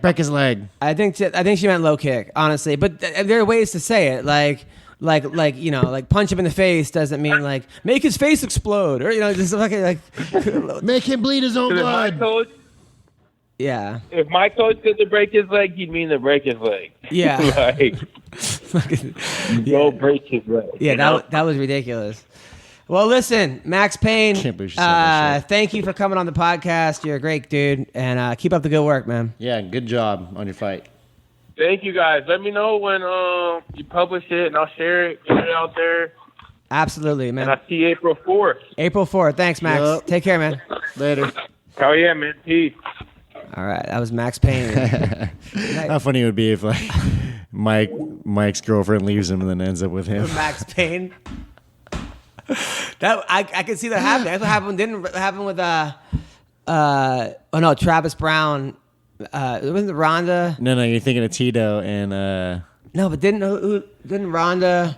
Tito's Jake Jim Jameson, and then he switched girlfriends. Yeah, they swapped. With who? Who did he switch with? With Chuck? They swapped. No, but then when Rhonda lost, Rhonda was Travis Brown. No, Rhonda was dating Travis Brown, and then the Black Beast beat him up, and then said, "Rhonda, get your fine ass over here." Yeah, we're on a fine ass. Yeah. Imagine if she actually went to the Black Beast. Oh my god, That would have been awesome.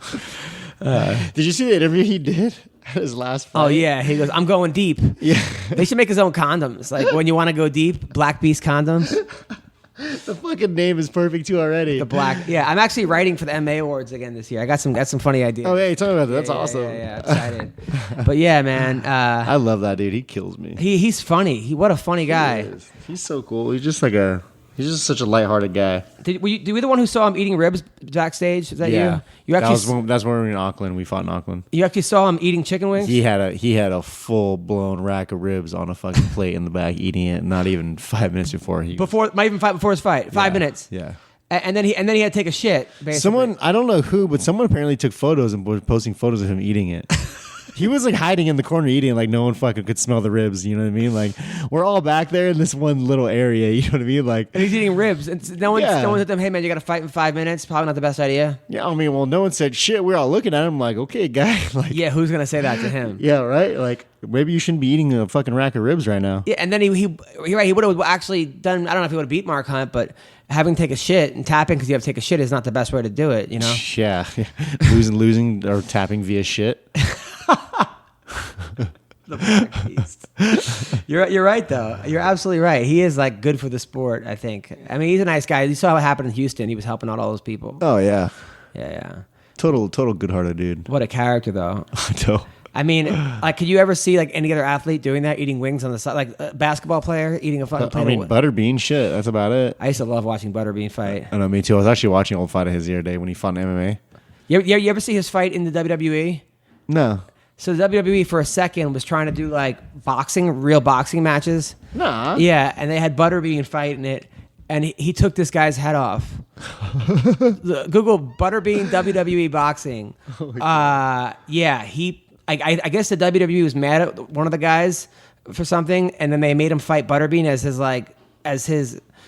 Oh no! Like Yeah. one of the.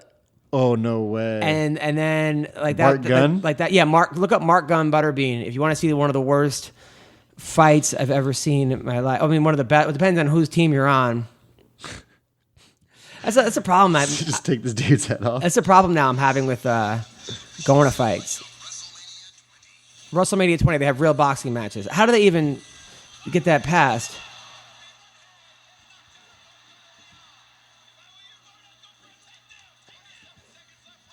Oh! He Right. really knocked him out. Yeah, that's real. That's not like fake. That poor guy. Bart Gunn. Yeah, Bart Gunn got fucking killed. He was a wrestler, wasn't he, Bart Gunn? Not like a No, I think he was a real. He was a WWE guy, wrestler. Yeah. And then I guess he went up against Butterbean and just got murdered. Oh my God. Butterbean actually could really fight. He can. Until Larry Holmes beat him, but I think it went like 12 rounds. Holmes was like 97 years old when they fought, though. Yeah. Holmes is a All right. badass, too. So we're calling Belal Muhammad. Who? Belal Muhammad. Belal Muhammad. Who is on a 3-fight win streak. He's beating good guys. He's not like... Who's his last fight? Tim... Hello? Hello, it's Belal Muhammad. Hey, what's up? What's up? You're on the MMA Roasted podcast. It's me and Vinc Pichel. How you doing, man? What up? I'm good. How you doing? I was telling him how great you're doing, man. You're on a 3-fight winning streak, just beating Tim Means as your last win. You've won 3 in a row now. You really turned it around, man. Congratulations. Yeah, I'm feeling like I'm coming to my own right now. Getting more comfortable in the cage. Going in there and having fun a little more now.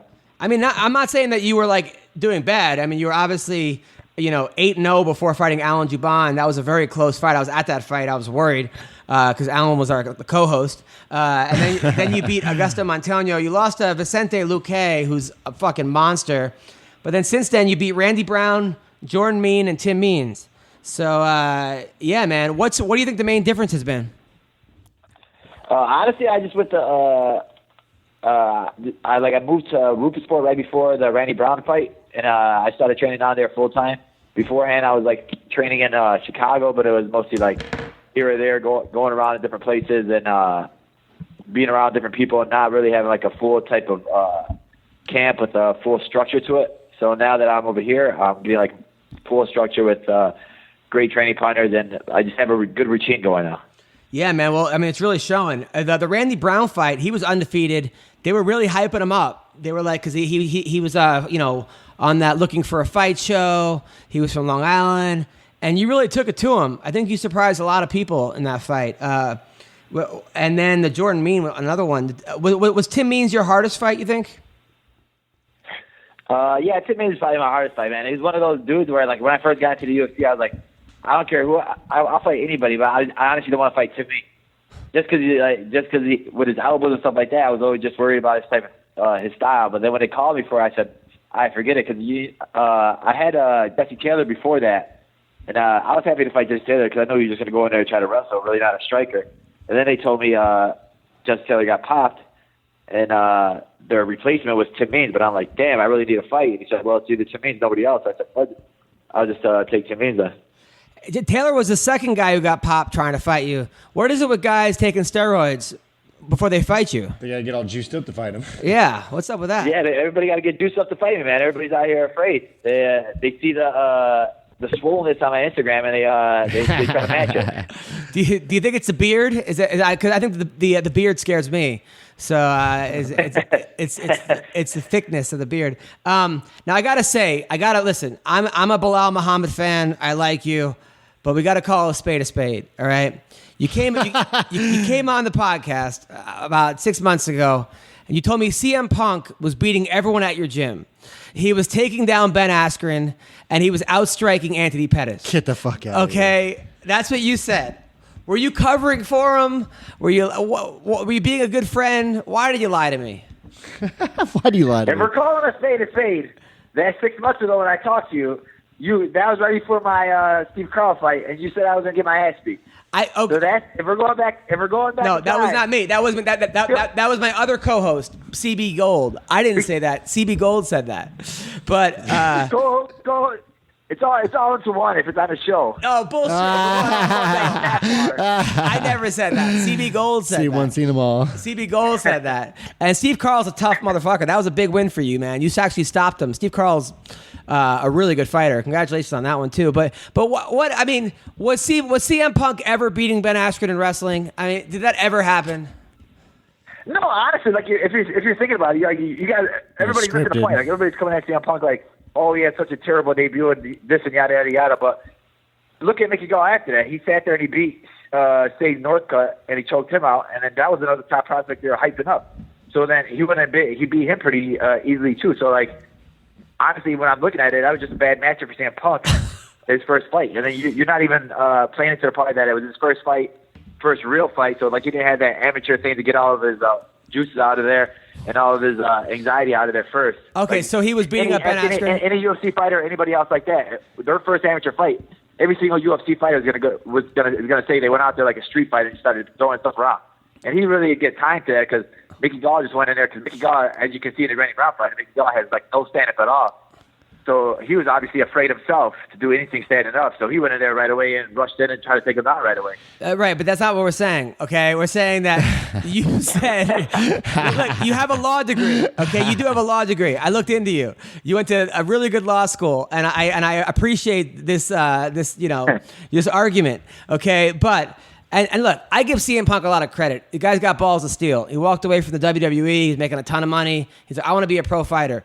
Do I think he should have been allowed in the UFC? No, okay, because guys like Vinc Pichel, there are guys out there who work their fucking ass off. Guys like you who have to go 7-0 in Titan FC and have to beg to fucking get fights in the UFC. And they're like, hey, you know what? We're just gonna put you on the fucking main card.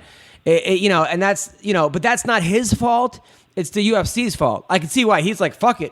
Look, if everyone's standing in line and I go to a club and they go, hey, walk right in, I'm going to fucking walk. I'm going to go, no, I'm sitting on line like everyone else. I'm going to go walk right in. So I'm not blaming CM Punk. But as far as like, does he deserve to be there? No. But when you said he was beating up all these guys Hell no. at the gym, I started to go, oh, fuck, what if he really is beating these guys at the gym? So it was just a fluke when he fought Gall. Yeah. Now you're saying it was a fluke? I'm not saying. Yeah, I'm saying the Mickey Gall fight was a fluke. Everybody's great at practice. Everybody at practice everybody goes back and forth at practice. This is a practice room, but like you said, under the lights, it's different. So he just had jitters on his first fight. So he beats you up at practice. In fact, yeah, we go back and forth. You go back and forth to like the water machine, and then go back to the mat. Like he actually beats you in practice. He sends you to go get him water. Yes, we literally rolled right now. We had jiu-jitsu practice today earlier, and he did catch me in the armbar. Like, I don't like to say what happened in the practice room.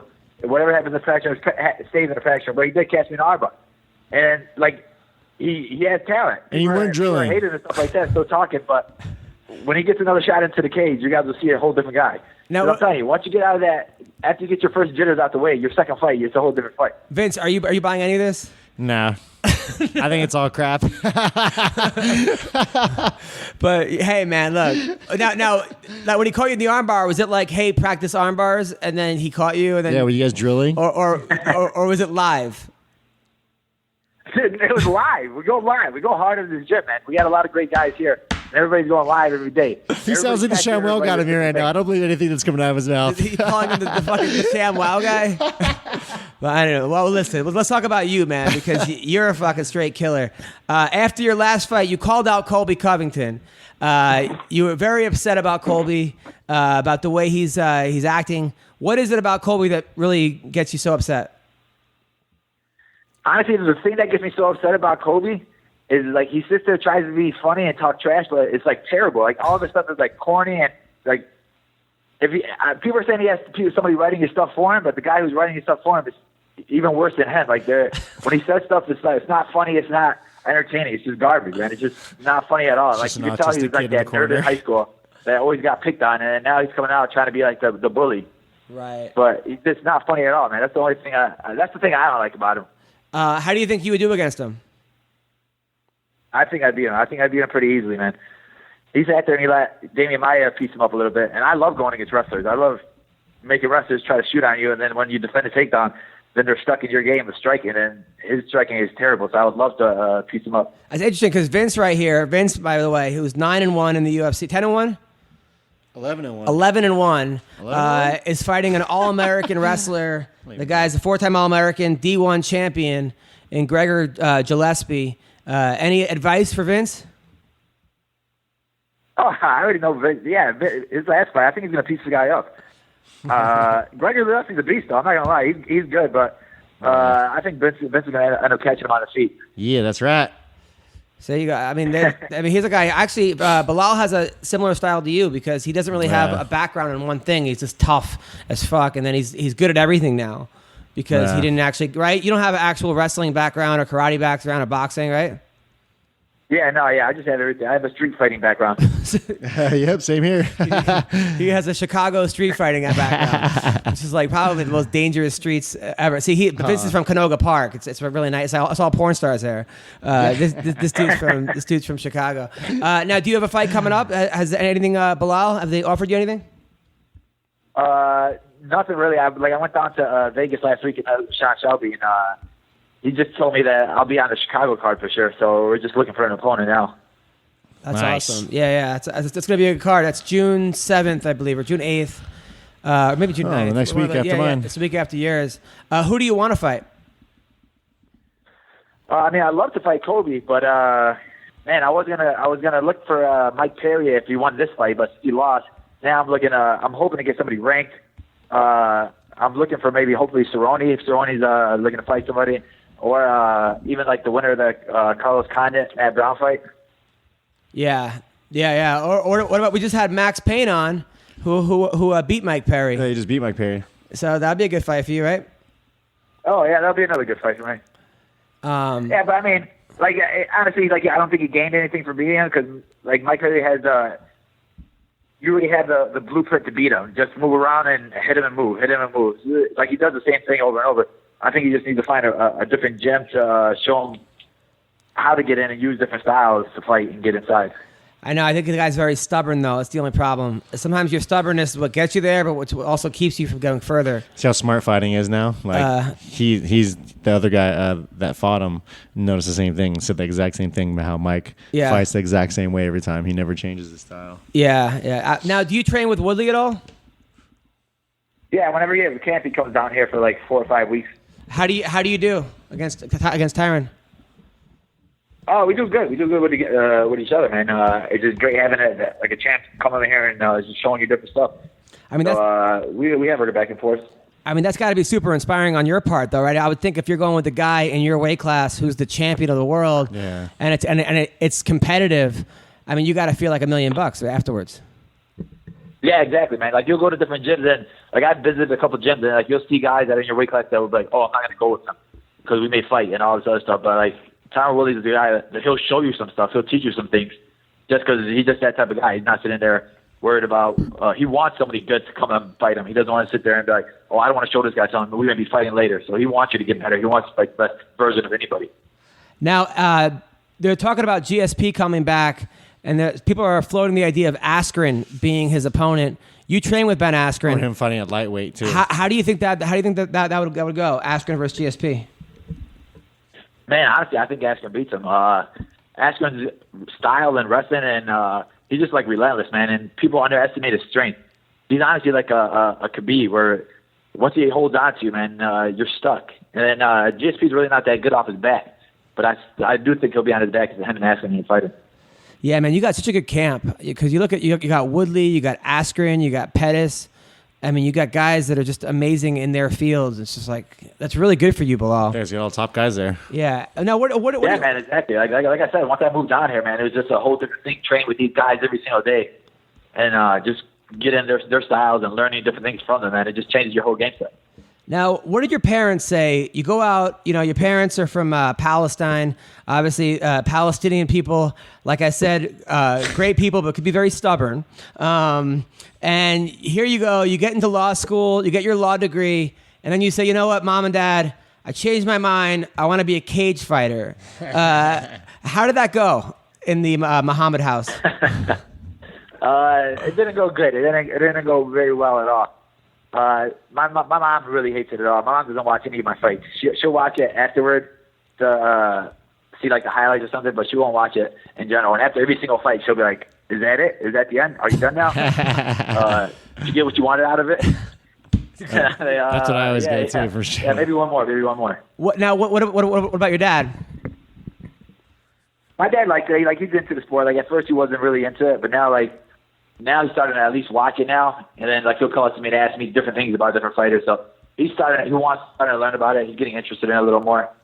Now, when you lose, But he's not like my mom though. My mom after every practice, after every time I come home sore or something like that, she's like, "See, you should be done now. See, you wouldn't be going through this. You just a lawyer." Now, after that one fight you lost 4 fights ago, were they like, "Okay, are you done? Is it over?" Were they trying to tell you to quit? No, they will never say that after a loss. They'll say that after a win. But like I'm one of those, I'm a bad loser, so like I'll be right back in the gym, no matter what, and then training a lot, like 10 times harder. So they'll know not to even say anything like that to me. Nice. Well, that's good. That's good that you got very supportive parents. Now, do you have a girlfriend or no? No, not at the moment. No chicks in Milwaukee? Are you on Tinder? Or, Is that where he's at, Milwaukee? He's in Milwaukee. That's why. No, nobody's swiping right. Nobody's swiping right yet. Really? Nobody's swiping right on Belal Muhammad in Milwaukee? Everyone in Milwaukee swipe right. I would think that, you know. But, I mean, what kind of picture do you use? Do you use a picture of you all ripped and fucking with an eight-pack? Is it a good photo when you're good fight photos? I just have one with me with glasses on, reading a book, so it makes me look like I'm more educated. Oh, yeah, there you go. There you go. Oh, there you go. Well, listen, Belal Muhammad, you're a good dude, okay? It was not me. It was CB Gold that picked against you, okay? And I'm happy for you, man. I think you got a very bright future. You're a very smart guy, underrated person, and I think it's only a matter of time for everyone knows your name. That's his nickname, by the way, is Remember My Name. Is it? Yeah. Oh, my God. Remember My Name. Remember my name. So good luck with everything, man. Appreciate it, man. Thanks for having me. Take care. Later. All right. That was Belal Muhammad. That's cool, dude. Yeah. Tough guy, man. When you're like, oh, how'd they go over with the family? I was like, oh, you're going to fight her? You gonna fight to save lives and be a doctor now instead of a lawyer? Like, Yeah, I you know how they are. Can you imagine how much money they must spend on fucking law school? Dude, and then him just be like, I feel like I want to get punched in the face for a living. Probably $120,000 on law school easily, on top of the undergrad. So we're talking like $200,000. And then he's like making 10 and 10. He's making like 2 and 2 in Titan. First he's making like 1 and 1 in Titan or something. I don't know what they're making, but it's not that much, relatively speaking. And then he's like, oh no, I'm going to be a pro fighter. Is there money in it? Yeah, I just have to win 7 fights in a row. And then fight, Jesus. Yeah, you know what? When I first started fighting and I joined Big John's fight team, I thought I was going to get paid for training. Oh, for training? Yeah, I thought that was going to be my job. Like I went there 40 hours a week and you know me, I got trained to fight. Turns out I had to pay those sons of bitches gym dues. Fuck. Remember when I first got like $100 from comedy? I thought I was rich. I thought I could like retire. You're like, Mom, I made it. We're buying a house. Well, it's funny, when I was in high school, I ran away from my boarding school. I was like 13.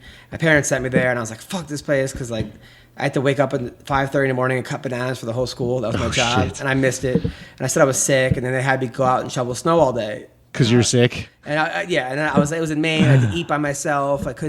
I was just miserable. Aww. So I'm like, I'm running away, right? So I packed my bags. The bags were like bigger than me. I was 5'3", 94 pounds. And these teachers were like, where are you going? I'm like, I'm running away. They're like, well, how are you going to do for money? I'm like, I'm selling my baseball cards. At the time, I had like $80 worth of baseball cards. I thought that would the rest of my life I'd be fine. Oh shit, that was probably a lot of money back then. Yeah. $80. Back in the 20s. Yeah. And then, like to this day, every time I see those women, because there's still teachers there, they're like, "Hey, you still selling your baseball cards?" I'm like, "Okay, yeah." Oh my God. Yeah, they're nice people. My mom always threatened me with boarding school. Me and my brother, because we were such little assholes. What does your brother do? We were just little assholes. Oh, like for a job? Oh, now he's a headhunter. So not like a bounty hunter. People always confuse it with bounty hunters. Not a bounty hunter. He doesn't chase people down like dog. He does headhunting, which is like I guess like a job recruitment service kind of thing. Like he finds people like for companies. Companies say, "Oh, okay, we need this many people," and he finds the people qualified for the job. Yeah, it's pretty good. He makes good money. He just bought his own house. He's doing pretty well. Is pretty proud of him. Is he supportive of you? Yeah, totally is. Everyone's got to be supportive of you. Oh yeah, he always goes to my fights. He was out in North Carolina.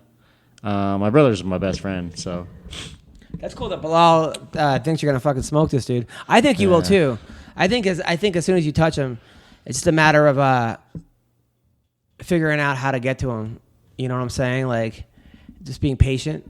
Yeah, I'm gonna have to just stay rangy with him. Just rock him with shots from the outside, and then wait for a finish. You might get him in a guillotine too. Yeah, I mean, you rock him, the guy takes a bad shot. Yeah, I think I could too because my submission skills are pretty good. I don't ever go for submissions. I don't know why. Yeah. For some reason, when I'm like in the heat of a fight, like I've gone for submissions, and I've had them like almost work, and then have them where I'm like, I don't even want this. You don't Why have am I one doing submission this? win? I don't think so. They're all knockouts? Yeah. Damn, dude, you're like a orangutan. Orangutan. Fucking gorilla. By the way, you know Keith Berry? Keith Berry? Yeah. Related to Pat Berry? No, that's Barry. So Keith Berry is Barry. is a fighter. He was in Strikeforce in Bellator. Now he's boxing, Okay. and he's dating Jennifer Aniston. No, not Jennifer. Nicole Aniston. You know who that is?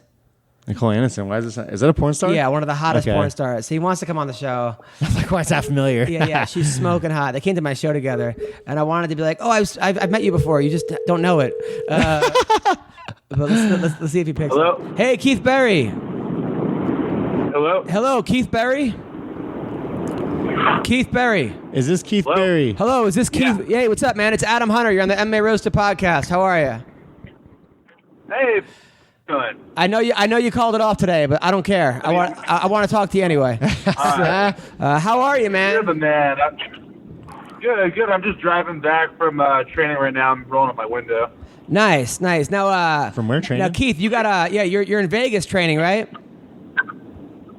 Yeah, I'm finishing up over here with Jamie Huey. He's like my main coach, so I come over here and work with them the week before, and then kind of get all dialed in. Where you train at out there? City Boxing and then Extreme Couture.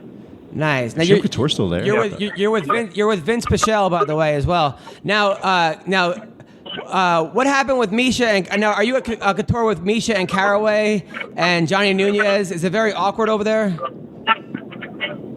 I've heard that. Yeah, I've heard a lot of things that I'm not about to be that guy. But I like Caraway a lot. he knows. My car was towed a long time ago, and he helped me out and lent me some money when I was down on my luck when I was training in Vegas. Just sometimes the fighter life isn't always the best. And he's a nice guy. He's a cool guy. He's a good person. But Misha, man, she's been going crazy. I don't know. She's been doing her thing. I don't know. I've been hearing. Now, is it going to be your baby? Is it like at like the end? Are we going to find out? Because I honestly would not be surprised if we found out it was your baby. If what? If it was your baby? Oh no, it's not mine. No, not mine. No, I never had any relations with Misa. She's cool though. She's cool people. But yeah, I used to hook up this chick at her house. Oh, nice. I used to Who? hook up with this girl Emily Whitmire. She's she's actually a real cool girl too.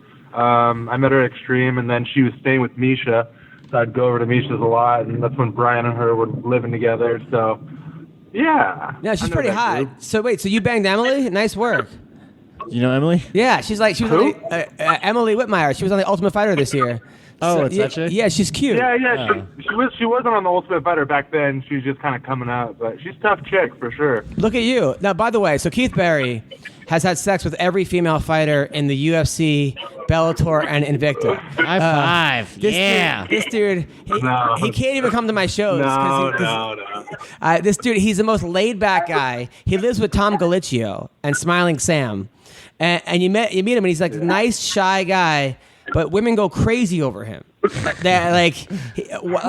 And now you're dating one of the hottest porn stars I've ever seen in my life. I'm not even kidding. I met her in person in Miami.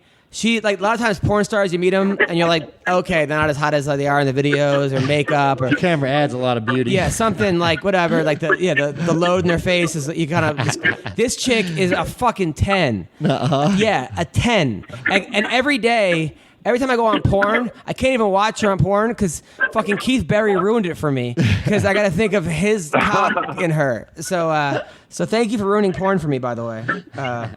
But how did that? I trust me. I don't look at porn either. It's done it for me too. Now I got so many questions about that. Number one, how did you? So many questions. How about did you that.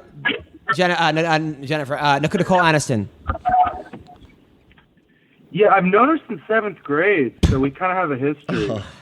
Okay. And I don't know. She's really cool, man. She took real good care of me, and she was the best girlfriend ever. But we stopped talking a month or so ago. Just I got too jealous, man. That shit's hard. I mean, I give it to people that could do it, but fuck. Like, she's really cool, though. I fucking, like... So she's available. 10 out of 10. She's fucking gorgeous, everything, you know, but it's just too... I got jealous. I fucked up. You know, shit happens. I don't know. Wait, hold up. Wait, I saw you a month... Yes. How did you fuck up? I saw you a month ago on my show with her. What do you mean you got jealous and fucked up? Yeah. Wait, what happened? I fucked around and over the summer, and we had like a little break, and then it all just got all fucked up from there. You know, it's one of those things. I don't really want to go into too much details, but she's super cool, man. Like, I wish I kind of didn't fuck it up, but you know, life happens. You just kind of have to move on. All right, no deal. Yeah, I tried to take a little break from her, tried to get away from her, and I fucking relapsed, and I went back and I went to the comedy show and fucking hung out with her again, but. She's just cool, man. She works out a lot. She's a stoner, and I'm a stoner, so that fucking mix is good. Oh, right on. And just super chill. Our personalities like get along really well, you know.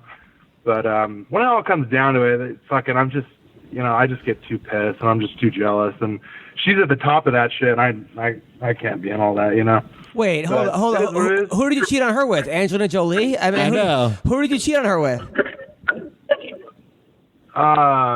I wasn't even cheating because we were on that break. I'm doing air quotes, but just this fucking brace face in my hometown, just fucking something that I don't even want to talk about. But yeah, we weren't talking for a month over summer, and then I kind of was like, oh, I'm going to do my own thing, and then we got back together. I just didn't mention anything about it, and then she found out, and it's pretty much cheating because I deceived, you know, I lied, so... Whatever, but that's not cheating. I mean, if you guys aren't talking, that's technically not cheating. If you guys are on a break,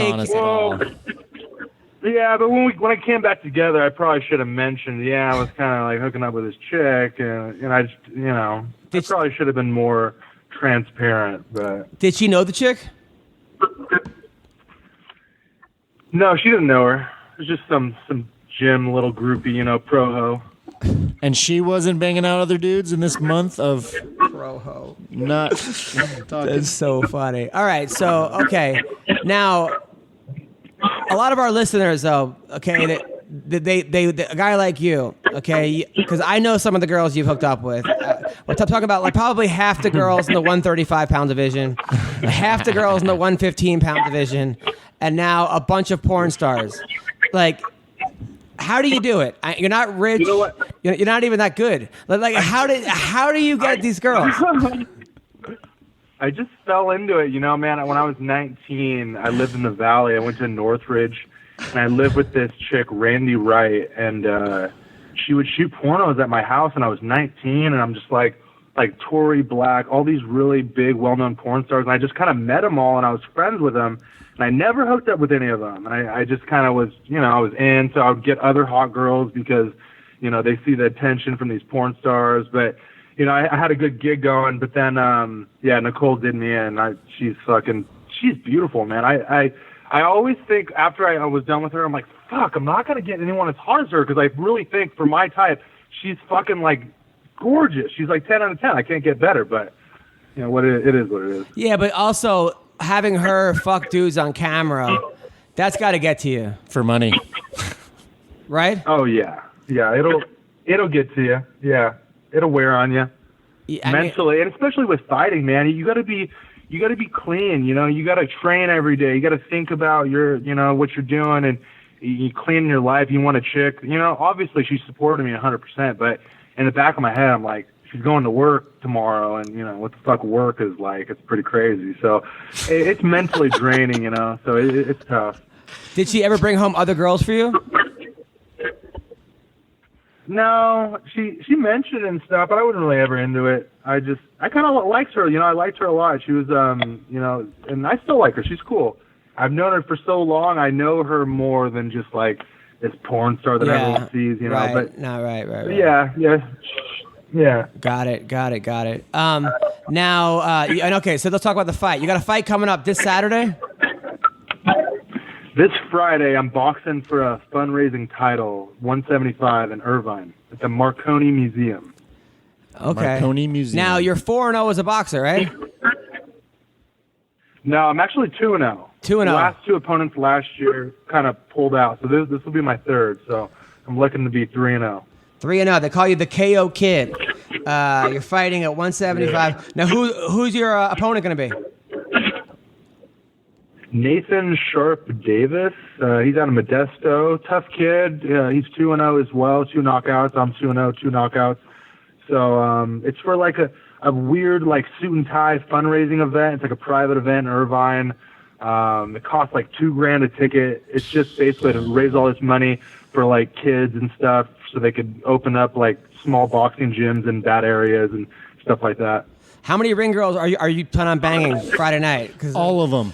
like this dude, he's unbelievable, man. Now your last fight, I was at your last fight against Kevin Casey, which was a draw, but that was a war. That was a great fucking fight, man. And I mean, Casey's a tough dude. yeah, no, this dude right here. I mean, he's this guy, like I said, the KO kid. He's his record. I'm looking at it right now. He's had 30 fights, 15 wins, 13 losses. They've all been wars though, and he had no amateur background. He went right to the pros, and he's a good fighter, a really good fighter. You beat a lot of good guys. You beat Cortez Coleman in Bellator. You beat a lot of good guys. You lost to GM Vellante in Strikeforce. Lost to Trevor Smith. He just kind of took me down the whole fight. Lost to Brock Cooper. But yeah, you've beaten. I mean, you have a lot of Bellator wins. You're 3 and 2 in Bellator. Are you gonna go? Are you gonna go back to mixed martial arts? Yeah, you know what? Boxing just kind of pays more right now, and I'm really enjoying it. So, and I'm doing my real estate on the side. And it's easier. I got an escrow that closes the day of my fight. So I'm like, fuck yeah, that's awesome. Oh, that double payday. Yeah, I'm just gonna box for a little bit. I mean, Bellator kind of hit me with some low money the last fight with what they offered me. So I'm like, you know what? It's worth it to box and just get a better MMA fight coming up. But yeah, man, I've been living the fucking monk life and celibate and just fucking training every day. So I'm looking to knock this guy out and just rack up a bunch of fights this year. Try to go hard, you know. So I'm 30. I probably want to only do this for a couple more years. So might as well go hard the last little bit. Fuck, man, you make me feel so much older now. Well, come on. He's like, I'm 30. I'm only gonna do this for a couple more years. Yeah, but he's had 30 fights. You've had 11 or 12. You know, Sanctioned fights. Sanctioned fights. That's a good point. That's a good point. I started off like street fighting. I'd like meet up with friends. My friends would be like, "Oh, well, Keith could beat up your friend. Let's meet up in Elsinore." And then I'd have all these like street fights when I was a kid and all this bullshit. And then when I was 15, I had my first amateur MMA fight with Thomas Denny up in Victorville, and just beat the shit out of some guy. And then they DQ'd me after I knocked him out. They said I grabbed his headgear, and then after that I turned pro, and then that was it. I won the King of the Cage title twice, and then got fucked around with too many chicks, and then messed around, and then been back and forth. So chicks have really been the thing that kind of takes me down. So now that I've been single for a bit, hopefully Don't you worry, brother. They take us all down. Yeah, but what do you do with these? I know a couple fighter girls, and I hear your side of the story. I never heard your side of the story. I just hear that like you end up having sex with them, they end up liking you, and then you don't call them back. I mean, That's my boy. It's hard for me to like a lot of people. I don't know. There's only certain people that I really can be around a lot of time. I don't know. And some people I just get sick of. I don't know what to say. People get sick of me too, though, man. You're making me look at like I'm this pimp, but people get sick of me too. You know, they're like, fuck this guy. No, come on. So, who gets sick of you? You seem like a nice, reserved guy. You're not annoying. You're polite. You're a gentleman. I mean, why are people getting sick of you? I don't know. It's mostly sometimes if I get bored too quick. If I'm with a chick and stuff happens, we hook up and it happens too soon. I don't know, man. I'm weird. Who's better in bed, porn stars or fighters? I don't even know. I would say Ashley, her Nicole, was probably fucking the best chick I've ever been with because she was just fucking so beautiful and so she was like a sex goddess, man. So she was number one. But other than that, I mean, maybe I'd say fighters Nicole? because I've only been with one. She's really the only porn star I've been with. So What now? I've been with more fighter chicks than I have porn stars. Name 7 fighters you fucked. No. Put everyone on blast real quick. Yeah, put everyone on blast. Boom, boom, boom, boom, boom. I could probably name that many. I don't know, but Yeah. Well, listen, All of them in Vegas. Keith Berry. Good luck. dude, your show was super funny. By the way, I have to say, dude, I was fucking laughing my ass off. We had a really good time. Me and Nicole and all of Tom, all of us, dude. That was you're fucking good, man. You got a bright future in comedy. I'm fucking looking forward to watching. Oh, thank you, man. I appreciate that, man. You have a bright future in fighting and porn as well. So you have a very bright future, man. Good luck at the boxing, dude. I wish I can go. I don't have $2,000 for a ticket. Yeah, that's but where can people? Is it gonna be streamed anywhere? I'm just gonna try to record it, and then I'm gonna like post it on my social media and stuff, because Yeah, they're charging $2,000 ticket. They're probably not streaming it. I'm gonna get some type of video, and then I'm gonna try to post it. Where can people find it? I mean, find you. It's my Instagram at KeithBerry949, and then I have a Twitter at KOKid951, and that's it. You can look me up on Facebook, Keith Berry. Whatever. Well, keep up the good work, man. I like this whole new Keith the Monk Berry. The monk. I like it. I like how you're, staying out of trouble. No more pussy. This is good. This is gonna end well. Yeah. So you're not gonna get AIDS. Oh, I'm gonna be a monster though, after my fight. I'm gonna be going after like a monster. Right now, I'm just like a caged animal. I'm just trying to hold it all in, fight, and then afterwards, who knows what happens. Well, good luck with everything, man. Take care, Keith. Thanks, brother. Take care. Thank you, man. Later.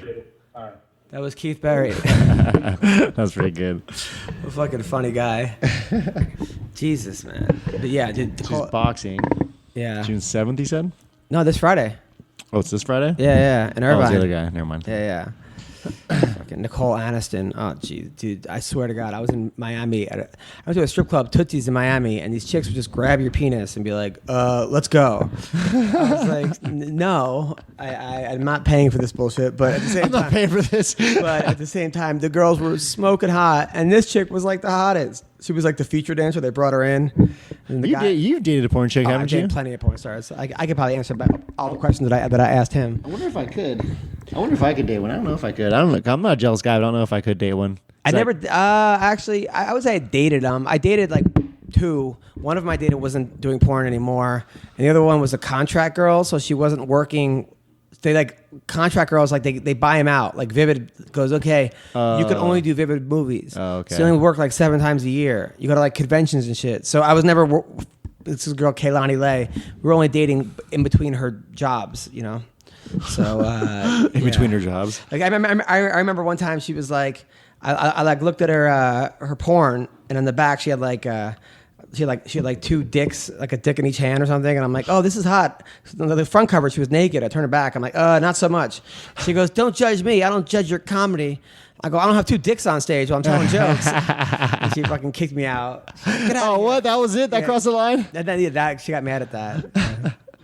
So and then she goes to me. She goes, I don't care how many bitches you date. I just want to be your number 1 bitch. I'm like, well, I just want to be your number 1 dude tonight. Just tonight. Yeah. Just tonight? Yeah, exactly. She was a cool chick, though. A lot of them are super cool. The ones that, like, porn is, like, the very beginning they're fun when they're just starting out because it's all wild. And then, like, it hits, like, bad. And then if they stay in it, they're cool at the end, usually. Like, towards the end of their career. They're like, seen it all. Once they matured. Yeah, exactly. From getting stuffed full of dick their whole career. Right. So what do you got coming up, Vince? I just got my fight June 1st in Utica, New York, against Gregor Gillespie.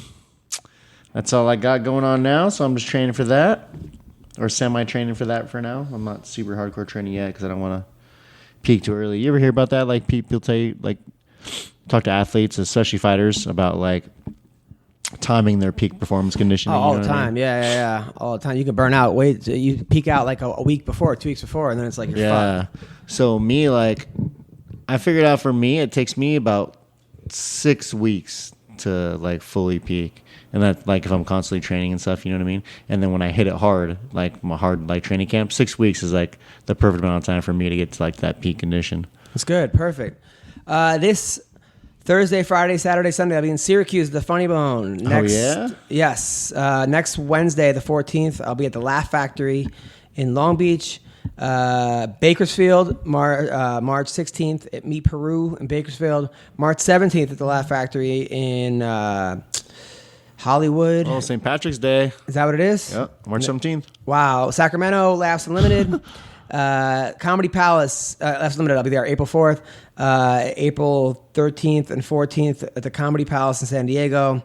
Portland, Oregon, April 26th to the 29th. And then Off the Hook Comedy Club, May 3rd, 4th, 5th, and 6th, and 7th in The rest of the month. Naples, yes. And then Minneapolis at the end of the month. I mean, May 10th in Minneapolis.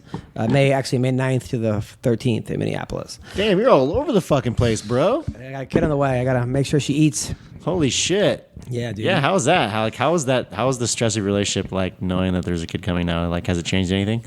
Yeah. Like when I at 8 in the morning, I'm like, I gotta fucking wake up. I got a kid. I gotta pay for shit. Like, yeah, I don't care as much what people think during business. I'm like, no, you got to pay me because I need to make money. It's like, Do you feel like it put a little more stress on you, like in that aspect? Yeah. Like